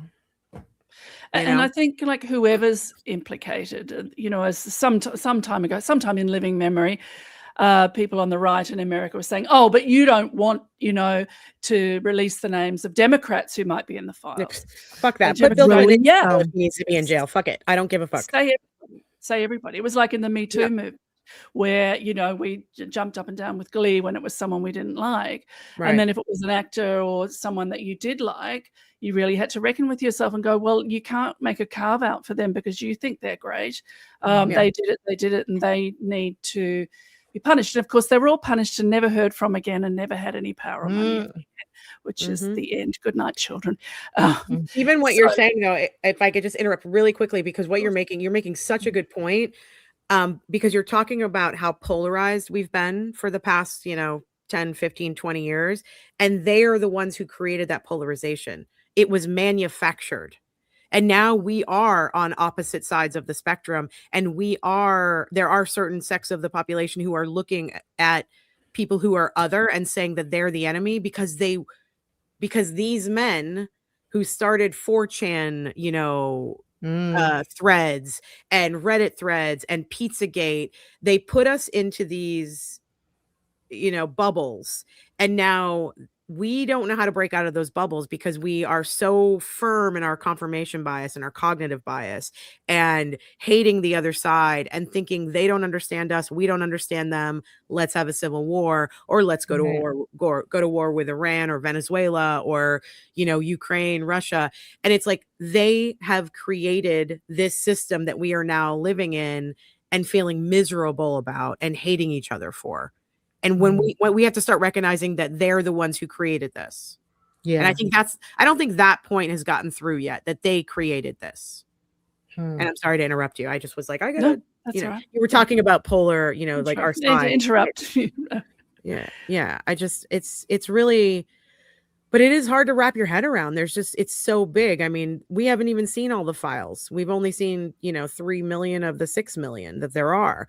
And I'm like, I don't think anything's going to start happening until the general public starts to see video. And then it's even going to be another layer to that because the general public won't believe the video because they'll think it's AI, which they've been pushing for as well. And then it becomes, okay, well, we need people to testify, and there probably are snuff films, and will they find human remains? And if they do, is that going to be enough? And if it's enough, what next? Yeah, I mean, I sometimes find it hard to have clarity about this stuff, other than that they're all bastards and stick them under the jail, as Kailala says. Yeah. Because I'm the survivor of childhood sexual assault myself, and it's taken me quite a while to realize, oh yeah, like every day I'm triggered. So I wake up in the morning and it's the evening in America, and it's like, what did that fucker do today? What happened today? What did we hear today? Which is bad enough. And then I think I'm waiting somehow, because a lot of us, we've gone to therapy, we've done all that, but a lot of us who are survivors of childhood sexual assault have PTSD, and we're very hypervigilant. And I've worked very hard not to have that hypervigilance, but, somebody stands behind me and I just want to punch them. But I've realized that I'm in a state of hypervigilance constantly, which I haven't been for such a long time. It actually took me a while to realize that that's where I was sitting. And one of the things that PTSD does to you, and one of the things that hypervigilance does to you, is it clouds your ability to think. So you feel and you react. But so you're asking me questions about, what do you think about this? And it's like, what I think is, or hide under the bed. Mel. Yeah, absolutely. I mean, and I come from a similar background to you, and Most of the people that know me would describe me as the person who walks into a room and already knows where there are 3 weapons available. I look for exits. Yeah. In case anything happens. Like I walk into a room and I know how I'm going to protect myself if something goes down, and how I'm going to protect my people. And that vigilance has always been sort of normal for me. It's never really bothered me that I've felt that way, but I've been feeling for the past decade, and now in the past year and a half or so, this constant, like, my skin is prickling with anxiety, because I feel like at every turn we are being attacked. And it's not a concrete thing, but every single day is some horrible thing that happens, some bigger horror that happens. 156 children being murdered, and our president going, "Oh, I didn't know that happened. I don't really know what they're talking about." Well, it's a part of war, fog of war, blah blah blah. And I'm like, even the warmongers that we've had, like Bush too, he had the sensibility to act like he kind of cared. And that spoke to a lot of people, except for that one time when he was like talking about all the people that died. And then he was like, "Watch my drive," or whatever. He was on the golf course. But we have lost humanity with these people. And that part freaks me out, because I could be coddled a little bit by somebody being like, "We care about you. We're so sorry this is happening."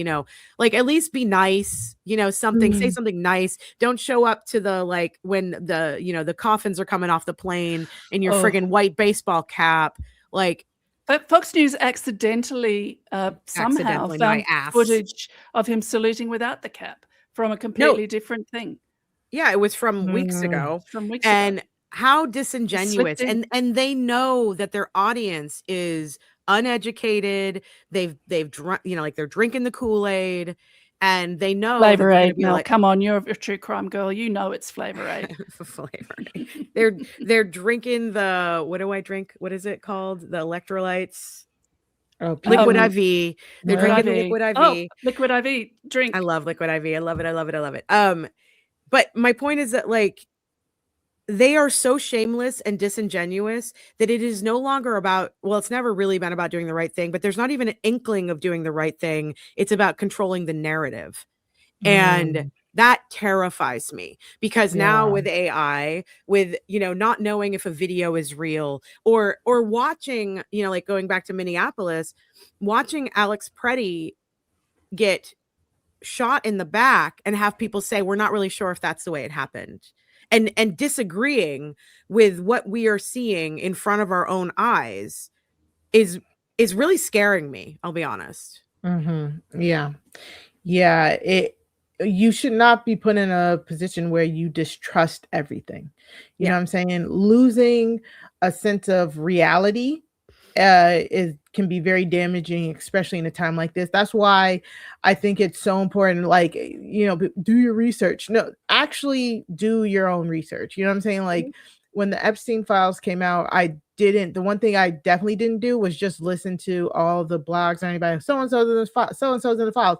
Yeah, so-and-so's in the files because somebody said their name once. Like Marilyn Monroe. Yeah. If I heard that somebody was in the files, I went and I looked, I tried to figure out what, and I was like, oh, but it's one of those things. It's like, we cannot lose our grip on reality. We really need to make sure that we are fact checking, citing our sources, and we cannot let misinformation spread. Yeah, that's been another scary part, I think, of the last decade, is watching mainstream media, just sort of bend over to the rhetoric and the narrative. And, that's one of the reasons why I actually created this show, because I hate watch. I don't know if you all are familiar with Abby Phillips, CNN Newsnight, but I hate watch that show, because I'm like, so basically it's a panel show similar to this, where they bring on usually 5 guests. 2 of them will be straight up hardcore MAGA. 2 of them will be pretty, like, left-leaning liberal. And then there's usually, like, one middle of the road person, either an independent or something like that. And these people sit around this table and they talk about the stuff that we're talking about right now. And all they do is they have their talking points in front of them on a piece of paper, and they scream those talking points at each other. And again, so disingenuous, and no one's listening to each other. The tagline of her show is Americans with different perspectives aren't speaking to each other, but here they do. And I'm like, Mhm. you're just screaming at each other, and literally there'll be someone on the panel that's like, Scott Jennings is one of the guys that's on MAGA side. You're just reading your talking points. You can't even admit that we did this one thing wrong, because if you go back on your talking points, you're going to lose your job. You're going to lose your sponsorship with Trump. And it's like, that's the place that we've come to, where it's we're living in this polarized, these are the left's talking points, these are the right's talking points, and you're on one side or the other, and you have to believe everything they say. And Right. that's what we need to break out of. Is that also that thing of America? I see it on, Caroline KKK Levitt does it, where you just don't stop talking. So the thing is, and then if the other person isn't stopping talking and you're not stopping talking, what is that? Like, common courtesy requires you to yield. I've been studying some of these people for a while now, for at least the past decade. Kellyanne Conway, if you all remember who she is from the first administration, and his campaign manager and PR person, the one who coined the phrase alternative facts and acted like that was a real thing. And that's when we lost truth, as in my opinion. She trained all of these people. She trained all these youngins. So Carolyn Levitt, I used to watch Kellyanne Conway and go, oh, we are in a lot of trouble here because of the way that she is arguing. It's circular argument. It's whataboutism. It's gaslighting. It's, if somebody asks you a question, you go, well, what about when Joe Biden did this? And then you've lost the question. And now, and this new tactic, you're absolutely right, Sarah. The new tactic is, as I'm speaking to you right now, actually, Ellen, I had her on the show a couple of weeks ago, and we sort of played it out so everybody could see what we were talking about. Yeah, well, it's like, I mean, I listen to Ellen as well, and what you were saying is really that you funny, shouldn't, you and don't what I have like to listening to her about is that she just keeps going. And not only is it really like makes your skin crawl to listen to, but you can no longer hear anything about what anybody is saying, and you're only saying your talking point. And I'm like, what are we doing here? This is no longer debate. This is no longer intelligent. This is chaos. But it also leads me into one of the final things that I wanted to talk about tonight, which is this is going to tie the Iran war and the Epstein files together. So the Justice Department, our Justice Department, has been withholding and removing upwards of 47,000 files since they've put them out. Now that goes against the law. That's against our law now. They also haven't released the other 3 million files because they say they're duplicative, which is ridiculous. But a couple of days after Trump bombed Iran with Israel, they, under the wire, under the fog of war, released three files from the DOJ that were basically the DOJ's 302s, which are, survivor or victim statements and interviews with the FBI. It's what all the Epstein survivors have been asking for. And because they're not seeing them in the files, that's why they think there's something nefarious going on, because their own 302s should be in the file, and it would give more information about the investigation and who they are naming, right? So they're not supposed to be redacting. Our Justice Department is not supposed to be redacting any alleged perpetrators. They're only supposed to be redacting victims' names, survivors' names, and they're not supposed to be redacting for any political purposes or because it would embarrass someone who might be a politician or anything like that. So they released these 3 files, and in those 3 files, and this is where I'm going to give a trigger warning, because I'm probably going to go into a little bit of detail, and if some of you don't want to hear it, skip ahead or mute me for a minute. In these 3 files, it is a 302 interview with a woman who was talking about an incident that happened when she was 13 to 14 years old. And the woman was accusing Donald Trump and Jeffrey Epstein of raping her.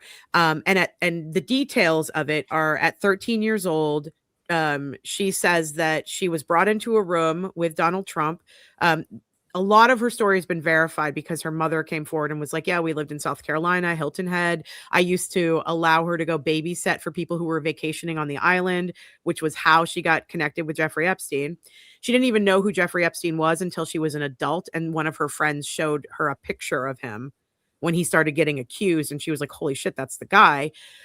So he had drugged her and sexually assaulted and raped her for a few years, but he also introduced her to Donald Trump, allegedly, according to this girl, now woman, who said that Donald Trump cleared the room and then forced her to put his dick in her mouth. And because she was so disgusted by him, she bit it as hard as she could.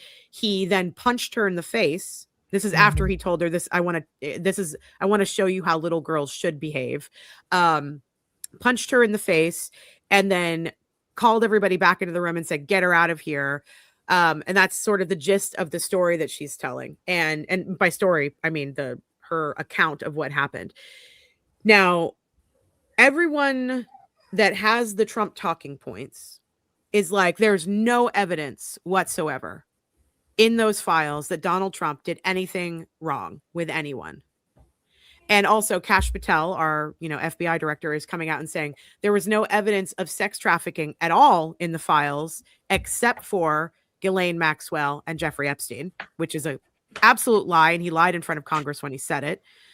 So my question is, if the MAGA side is seeing these 3 pages, and I think this is going to go back to what Mari was saying before, that they just don't give a fuck and nothing's going to happen.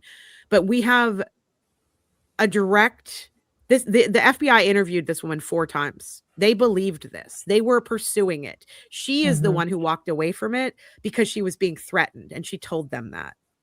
They were like, please, we'll protect you. Please come back. Please let us help you. They believed her. The FBI believed this woman, and she was so afraid. And then I hope I'm not, chat, correct me if I'm wrong, because there were 2 different stories of 2 13-year-olds that this happened to. But days, basically just after she talked to the FBI for the last time, she was found with what they said was a self-inflicted gunshot wound to the head, but many other people have said was not a self-inflicted gunshot wound to the head. So we have in writing, in FBI files, investigative files, interviews with a woman who was 13 at the time that she said that Donald Trump did this to her, who was punched in the face, not only raped, but then violently assaulted. And they investigated it, and Bill Barr came in and shut it down, and then the woman ended up dead. What is it going to take? What is it going to take? Because to me, that's pretty clear evidence that at least an investigation needs to be opened. At least the president. And it's not like presidents haven't come and sat for depositions before. Bill Clinton sat for depositions while he was president about Monica Lewinsky. And some of the people who went after Bill Clinton during that time are now full on MAGA and don't think we should be going after Donald Trump, which explain the cognitive dissonance to me. I don't get it. Right. What should be happening right now? What do we as a country and the world do to make sure that this man is held accountable? Just this man. Sarah, would you want to go first? I was like, anybody? Well, first Pregnant of all, pause? you need an opposition party. That's an opposition party. Yeah. Because as I understand it from the outside, there seems to be this APAC money that everybody's getting, not everybody, and that money control, because the way elections run here are so different from how they run there. You'd think, is this a developed country democracy the same as yours? I know you're a republic, but anyway. So I think that one of the things that has to happen is the old guard in the Democratic Party, in my opinion, obeys in advance. The MAGA isn't scared of them. They were scared of Nancy Pelosi. They are not scared of these guys, and they are guys. And there seems to be this very weird rotating 4 slots, 4 votes. So whenever MAGA needs votes and they need 4 Democratic votes, it's almost like, in my imagination, in my opinion, in the back rooms, they go, okay, whose turn is it? Okay, you 4 vote yes. And then the rest of us can vote no. Oh, no, I voted yes last time. Oh, okay, somebody else vote yes. So it's an opposition party that is indistinguishable from the ruling party, that it's the old guard. They're so embedded. They write strongly worded letters. They say that their most important job is to support Israel. So Fuck off, Chuck Schumer. America. Fuck off. Yeah. So get rid of Chuck Schumer, get rid of Hakeem Jeffries, get some new vigorous blood in. That's number one, because until that happens, nobody's being held accountable. The way, was it Pam Bondi that was before Congress the other day? And they've also voted to subpoena her too. So she's supposed to be coming in for a deposition about how she fucked all of this up. But reports came out this week that Pam Bondi is actually in hiding on a military base because she has had threats on her life from Iran, supposedly, allegedly. Mari, what has to happen? Tell me I'm wrong. No, you're right. Like, there was a poll about like the Democratic Party also having their like lowest approval rates or whatever. And I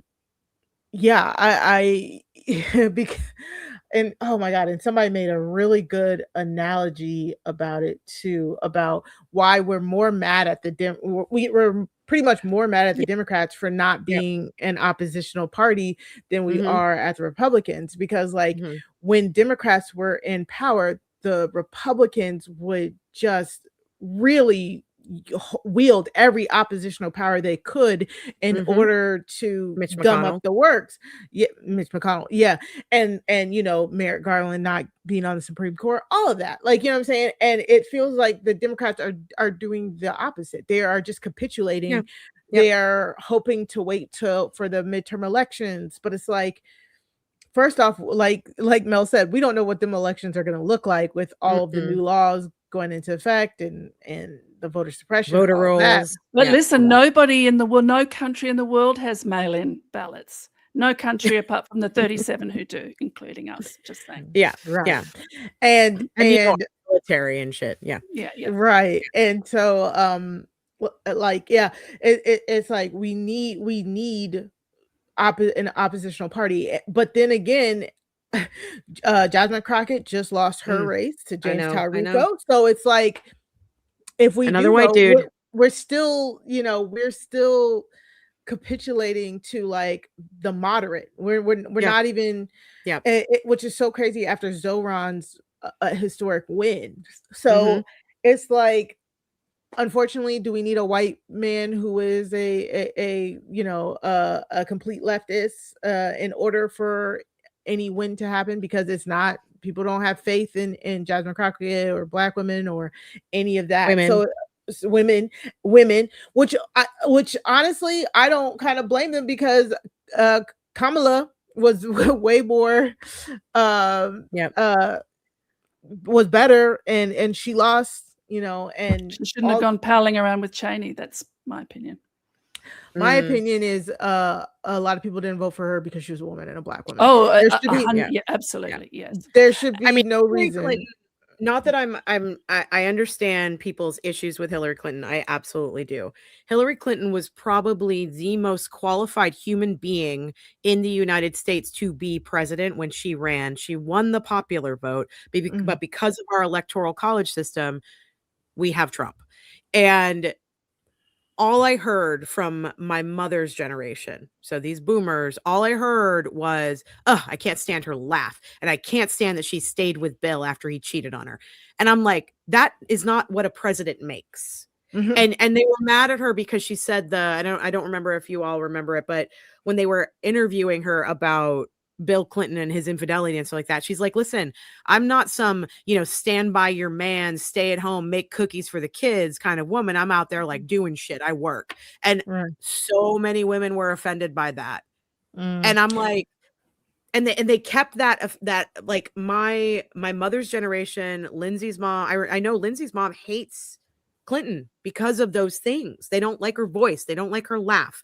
These are not the things that happen when men run for president. We don't talk about their laugh. We don't. I think it's also that thing of people can say, I mean, I'd vote for a woman for president, just not that woman. Not that woman. Not that one. She has to be that perfect. And I think that happened with Kamala as well. It's I mean, theoretically, I'd vote for a woman. But I also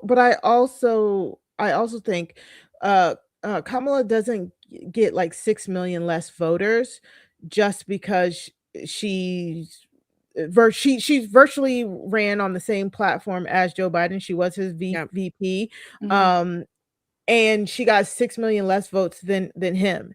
And I remember after Hillary Clinton lost, I spoke to one of my coworkers who had immigrated from Mexico. She had gotten her citizenship, all of that. She told me that all of the people that she knew in her community did not vote for Hillary Clinton because they would never vote for a woman to rule the country because Okay. of that machismo type thing. Yes. Like, I seriously think, and this is not escapism politics, this is not just identity politics. I seriously believe that her being a Black woman was the main driving focus as to why she lost the election. Because I agree. people are just still not ready to be led by a woman. They do not think our country should be led by a woman. Ex facto, then on top of that, a Black woman, no matter how prepared they are for it. Because Joe Biden wins because people are like, sure.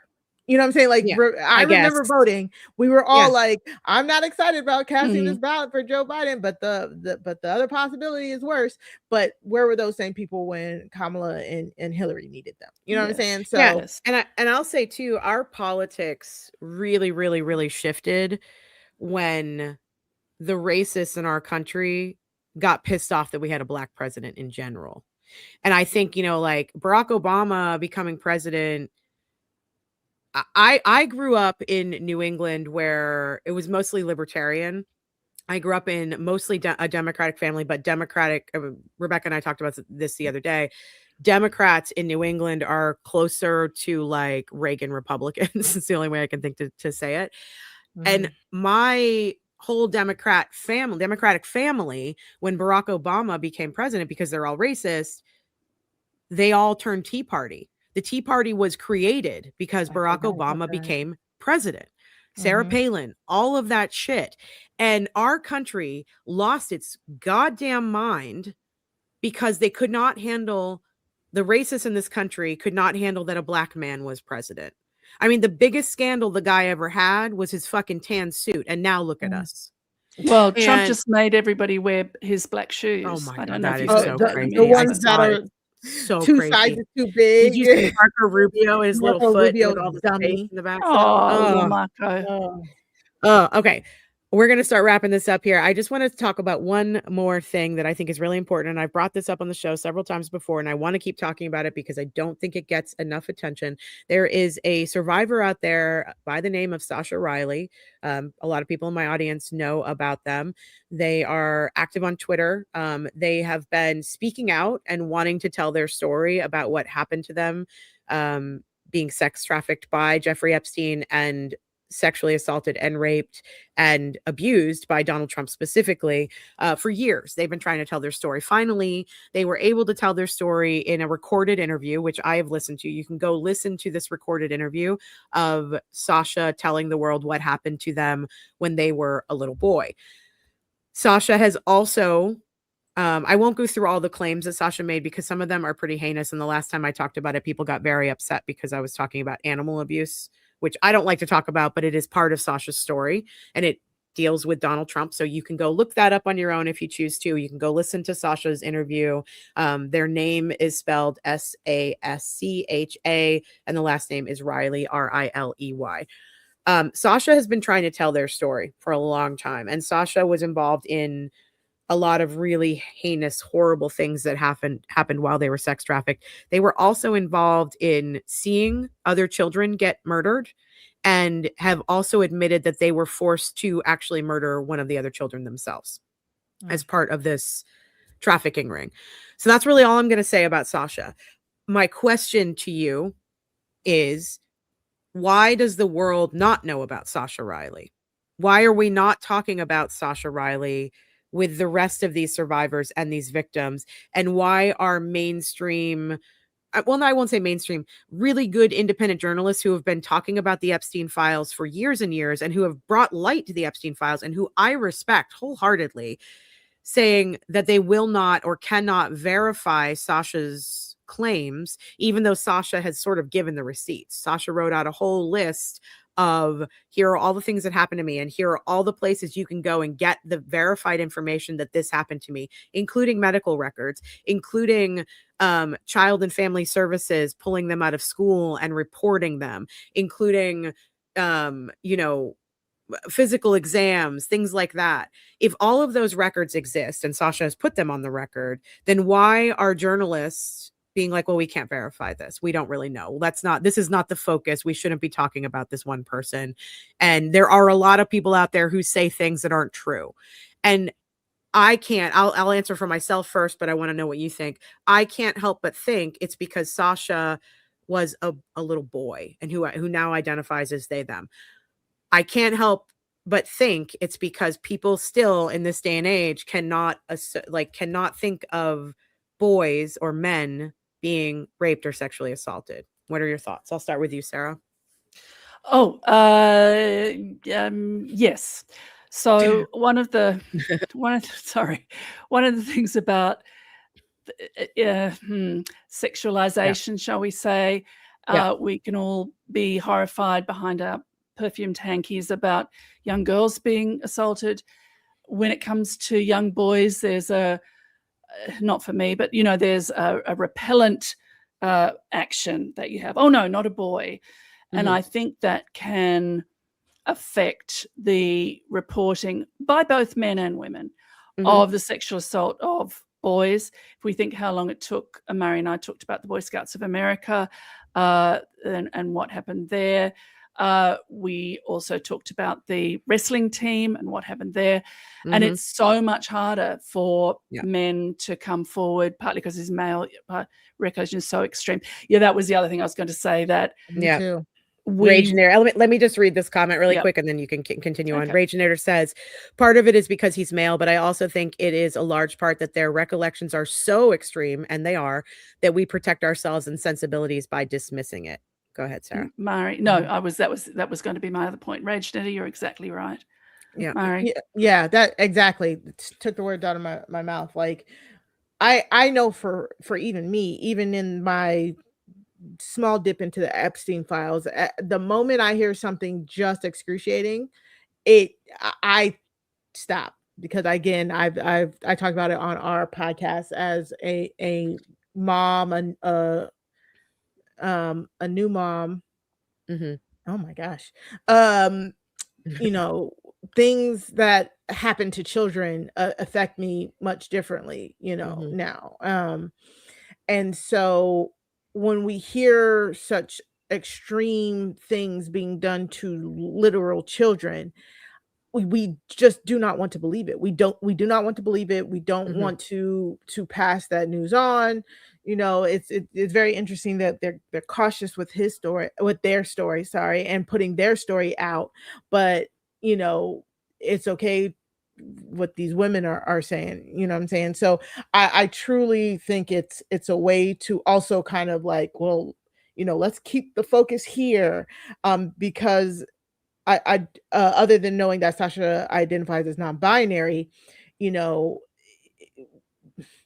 the heteronormative assault narrative is way easier to digest than to now people are like, oh, well, now y'all are bringing LGBTQ stuff into this. We're not talking about that right now. We're talking about this.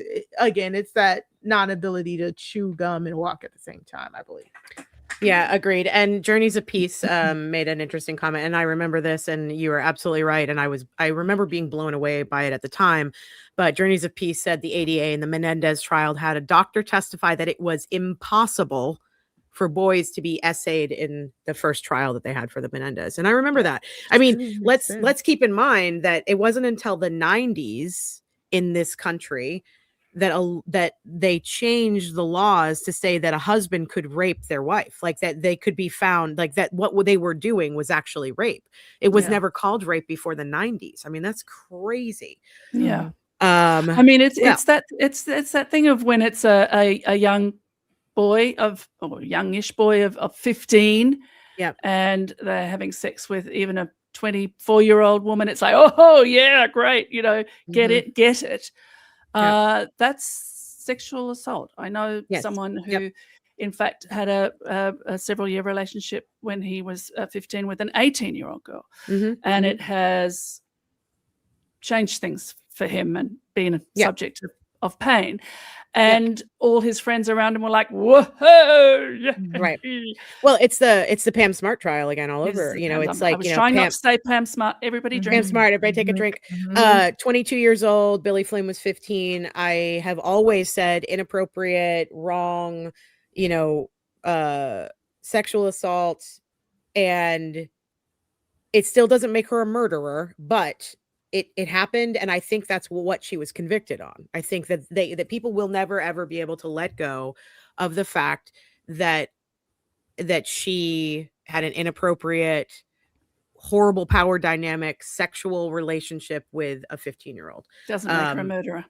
Does not make her a murderer. But that's it's like, that's always been the crux of that case outside of the wiretaps.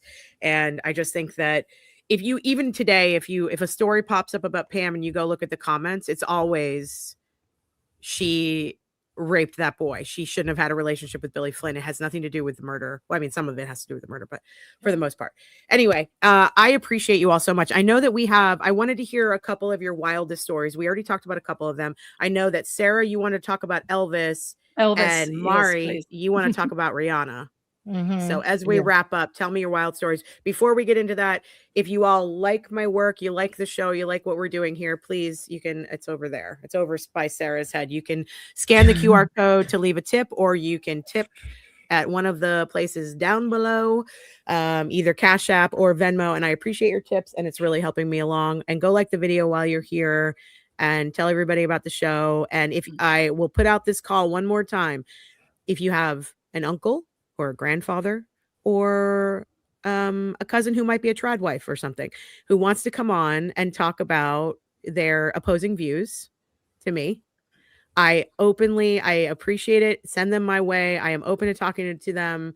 I want to understand their perspective. I want to be face to face and not be behind a computer screen anonymously talking about politics anymore. I want to talk to everybody. So I've got one person lined up who's going to be coming up in the next, hopefully, month or so, who it should be a pretty interesting debate. And I'll have this person on with Ellen. I'll let you know more about it when it's solidified. But send me your family members who are willing to talk about this stuff openly. Yes. Okay. So let's start with Mari. Tell me about Rihanna, because I don't know a lot about what happened. So in LA, a woman ended up shooting at Rihanna's house. She was in a Tesla and shot at Rihanna's house from across the street. She fired about 10 shots. Wow. It only hit Rihanna's gate, from what I understand. Rihanna, A$AP Rocky, and their 3 children were at home.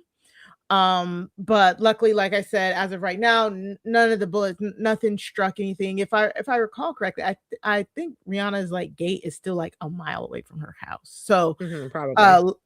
So luckily, nobody struck, no injuries are reported, but she has been arrested. She is on a $10.2 million bond, I believe it was.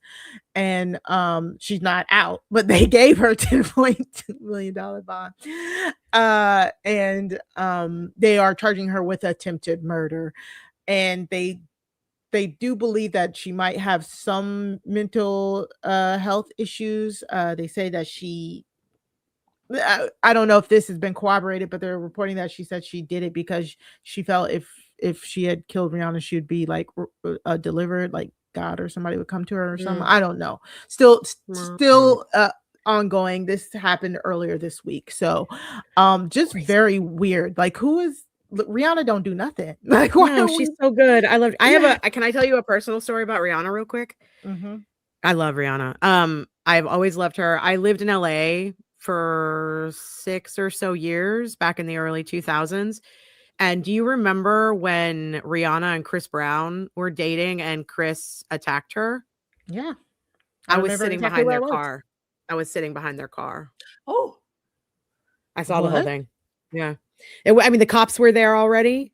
So, but they were like out on the side of the road fighting at that point, and I was like just a couple back from them because I was like coming home from the club. The Mhm. club. Did you Yeah. know it was them? I did. Yeah.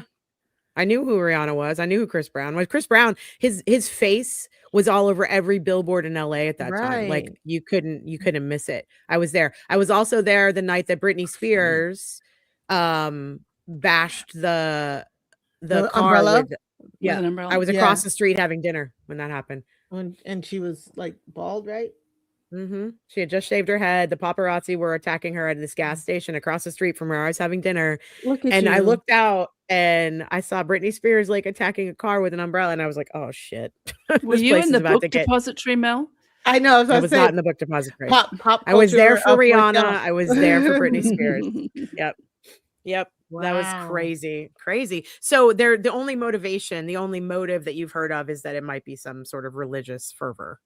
Yeah. Well, let's not forget that the reason that the evangelical Christians in America want to support Israel is because once all the Jews are in Israel, we get the rapture and they all get killed, and the evangelicals rise to heaven. So the support of Israel comes with some very long, strong sky daddy strings. Did you hear that some of our commanding officers, like some of our really high up, like generals, were telling the troops on the ground in Iran that they're here to fight a holy war and that they are here to start the rapture? Yes. What are we doing? And an amazing number of complaints. I thought, well, at least something still works. So the military I do complaints appreciate- box is open. Yeah. I appreciate all the military who are posting photos of, you know, that old photo of like the helmet, like the military helmet, and it has a picture of like their family inside, and it's like, this is what I fight for. All these military people are posting a picture inside of their helmet, and it's like Jeffrey Epstein. It's like, this is what we fight for. Yeah. You know, so I really appreciate that. Tell us about Elvis. I'll tell you about end this Elvis. on a funny note. Yeah, go ahead. Yeah. Elvis is a saltwater crocodile. Okay. And he is about 5 meters long, which is over 17 feet, close to 18 feet long, if you can imagine. And he has been called, and I quote, Australia's crankiest crocodile. There you go. I haven't met all the crocodiles in Australia, but I believe it. He's in the Australian Reptile Park, and he has been trained to willingly give blood. Whatever that means. They want to use his blood to investigate. Mari will tell you all about it, to investigate the species and let us expand our knowledge, our scientific knowledge. I'm not quite sure what willingly give blood is and how you can get inside the limbic mind of a crocodile, but he is the crankiest crocodile in Australia. He's cooperating. Cranky, they keep taking his blood, and he's like, no, he's cooperating. But he's cranky about it. Gesticles. No need to say sorry, but you can say what. That's amazing. And his name is Elvis. Why did they name him Elvis? Oh, why did Northern Territorians do anything? He's really 17 feet long. He's 17.7. I wasn't going to. He's like the Godzilla of crocodiles. ridiculous. Yeah, it's big, but it's not unusual. That seems really big to me. Yeah, I thought like 8 feet was big. 17 feet seems like, you know, like the Loch Ness monster kind of big. Well, I translated it. So 5 meters isn't 5 meters. I don't Chat, know. help me out. What's 5 I don't do meters? math. I'm a writer. Is this in Australia? Yeah. Sarah? Yep, this is another reason why I will never go to Australia. Hey. Hey, Crocodiles. the closest Come I got to on. Australia was New Zealand when I went for the Women's World Cup a couple of years ago. You have That's to the come. spiders and the It's snakes. great. Not everything will kill you. Uh, Magoog says 16 feet, 4 Shit. inches. So That That's seems still big. that's too big to exist. That's a dinosaur. Yeah. not unusual. It's the most Australian thing this episode. Thanks, Rach Netta. What do you all have coming up on Crime Scene? I know I'm going to be coming on in a couple weeks to record with you. What else do you have? What's coming up? So we just started the Dirty Rotten Scandals series. Mm. So we had Chappelle on talking about the first episode of Dirty Rotten Scandals about the Dr. Phil show. Mhm. Coming up this week, Asia Crazy. Welch will be with us. Yeah, talking about Dirty Rotten Scandals, America's Next Top Model. And in that one, I'll be kind of comparing the Netflix one to that one as well. So, Mhm. I love America's Next Top Model. Me I too. love the backstory of all of it, so I Me can't too. wait to get into all of that. And then we're gonna wrap up that series by covering the Dirty Rotten Scandals, The Price is Right, with amazing journalist, friend of the pod, Mike Bloom. So really light so far, but Yep. on our Buy Me a Coffee, we are dropping an episode where me and Sarah did discuss the lost women of Alaska. We have a great conversation about this series about like missing Indigenous women Mhm. who were then found to be, murdered by a Mhm. serial killer, Mhm. and how that investigation went. So a little bit of the heavier stuff over there on our Buy Me a Coffee. We are possibly going to be talking about the TikTok killer, which is on Netflix. So a lot of Mhm. stuff. If you like to watch true crime documentaries and you're like, but I have nobody to talk about them with, you can come and see me and Sarah over on the Crime Scene Pod by It's going so to good. crime, SEEN pod.com. SEEN. Don't forget that, guys. I have a question.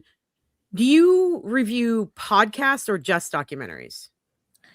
Just documentaries right now. Okay. Mhm. I was gonna be you made me think about all of the work that on the several seasons that Payne Lindsay did about the missing Yeah. and murdered Indigenous women. Some of those seasons were mind-blowing to me, and he's such an inspiration to me, like how to tell stories. I know he's a little bit wild, he gets into it a little bit too much, and he's a little bit of a cowboy, but I think that the way that he told those stories and about those women and worked with the families and really exposed how like Alaskan state police didn't do their jobs for a very long time and still don't.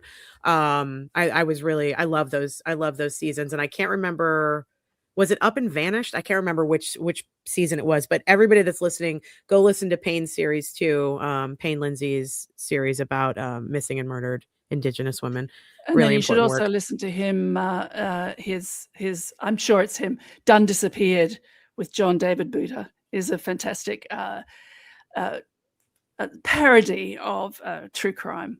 It's Oh, okay. wonderful. Amazing. But yeah, Lost Women of Alaska, if you have the stomach for it. And I mean, Mel, you know this, when we first started, we would say, oh, protect your peace and don't watch it if this and that and all of that. And now I'm saying, particularly white people, go and watch it. Be Go and fucking watch uncomfortable. it. Yeah. Cry, shake. We Think need to about be your uncomfortable. lives. We need to be Yeah. uncomfortable. So Yeah. yeah. Well, Sarah and Mari, you know that I love you and I appreciate you, and I'm so appreciative of you coming on the show. I look forward to talking to you all in the next couple of weeks on your show, and we always have great conversations. I hope you'll come back. I'm sure there's going to be a lot more news dropping that we'll have to talk about. And thank you so much. And chat, thank you so much. Don't forget to like the video, leave a tip if you feel so inclined. It really helps me out. I was able to get a second monitor for my little show, and I was able to build this little backdrop, so that's helpful. But yeah, I love you all, and thank you so much for listening. Please keep talking to each other, even if it's hard, even if you're uncomfortable. We have to talk about these things. So we will see you next week on Newslight with Mel Barrett at 7 p.m. here on YouTube. And thank you all so much for being here. We'll see you later. End the stream. End the stream. It always takes so long.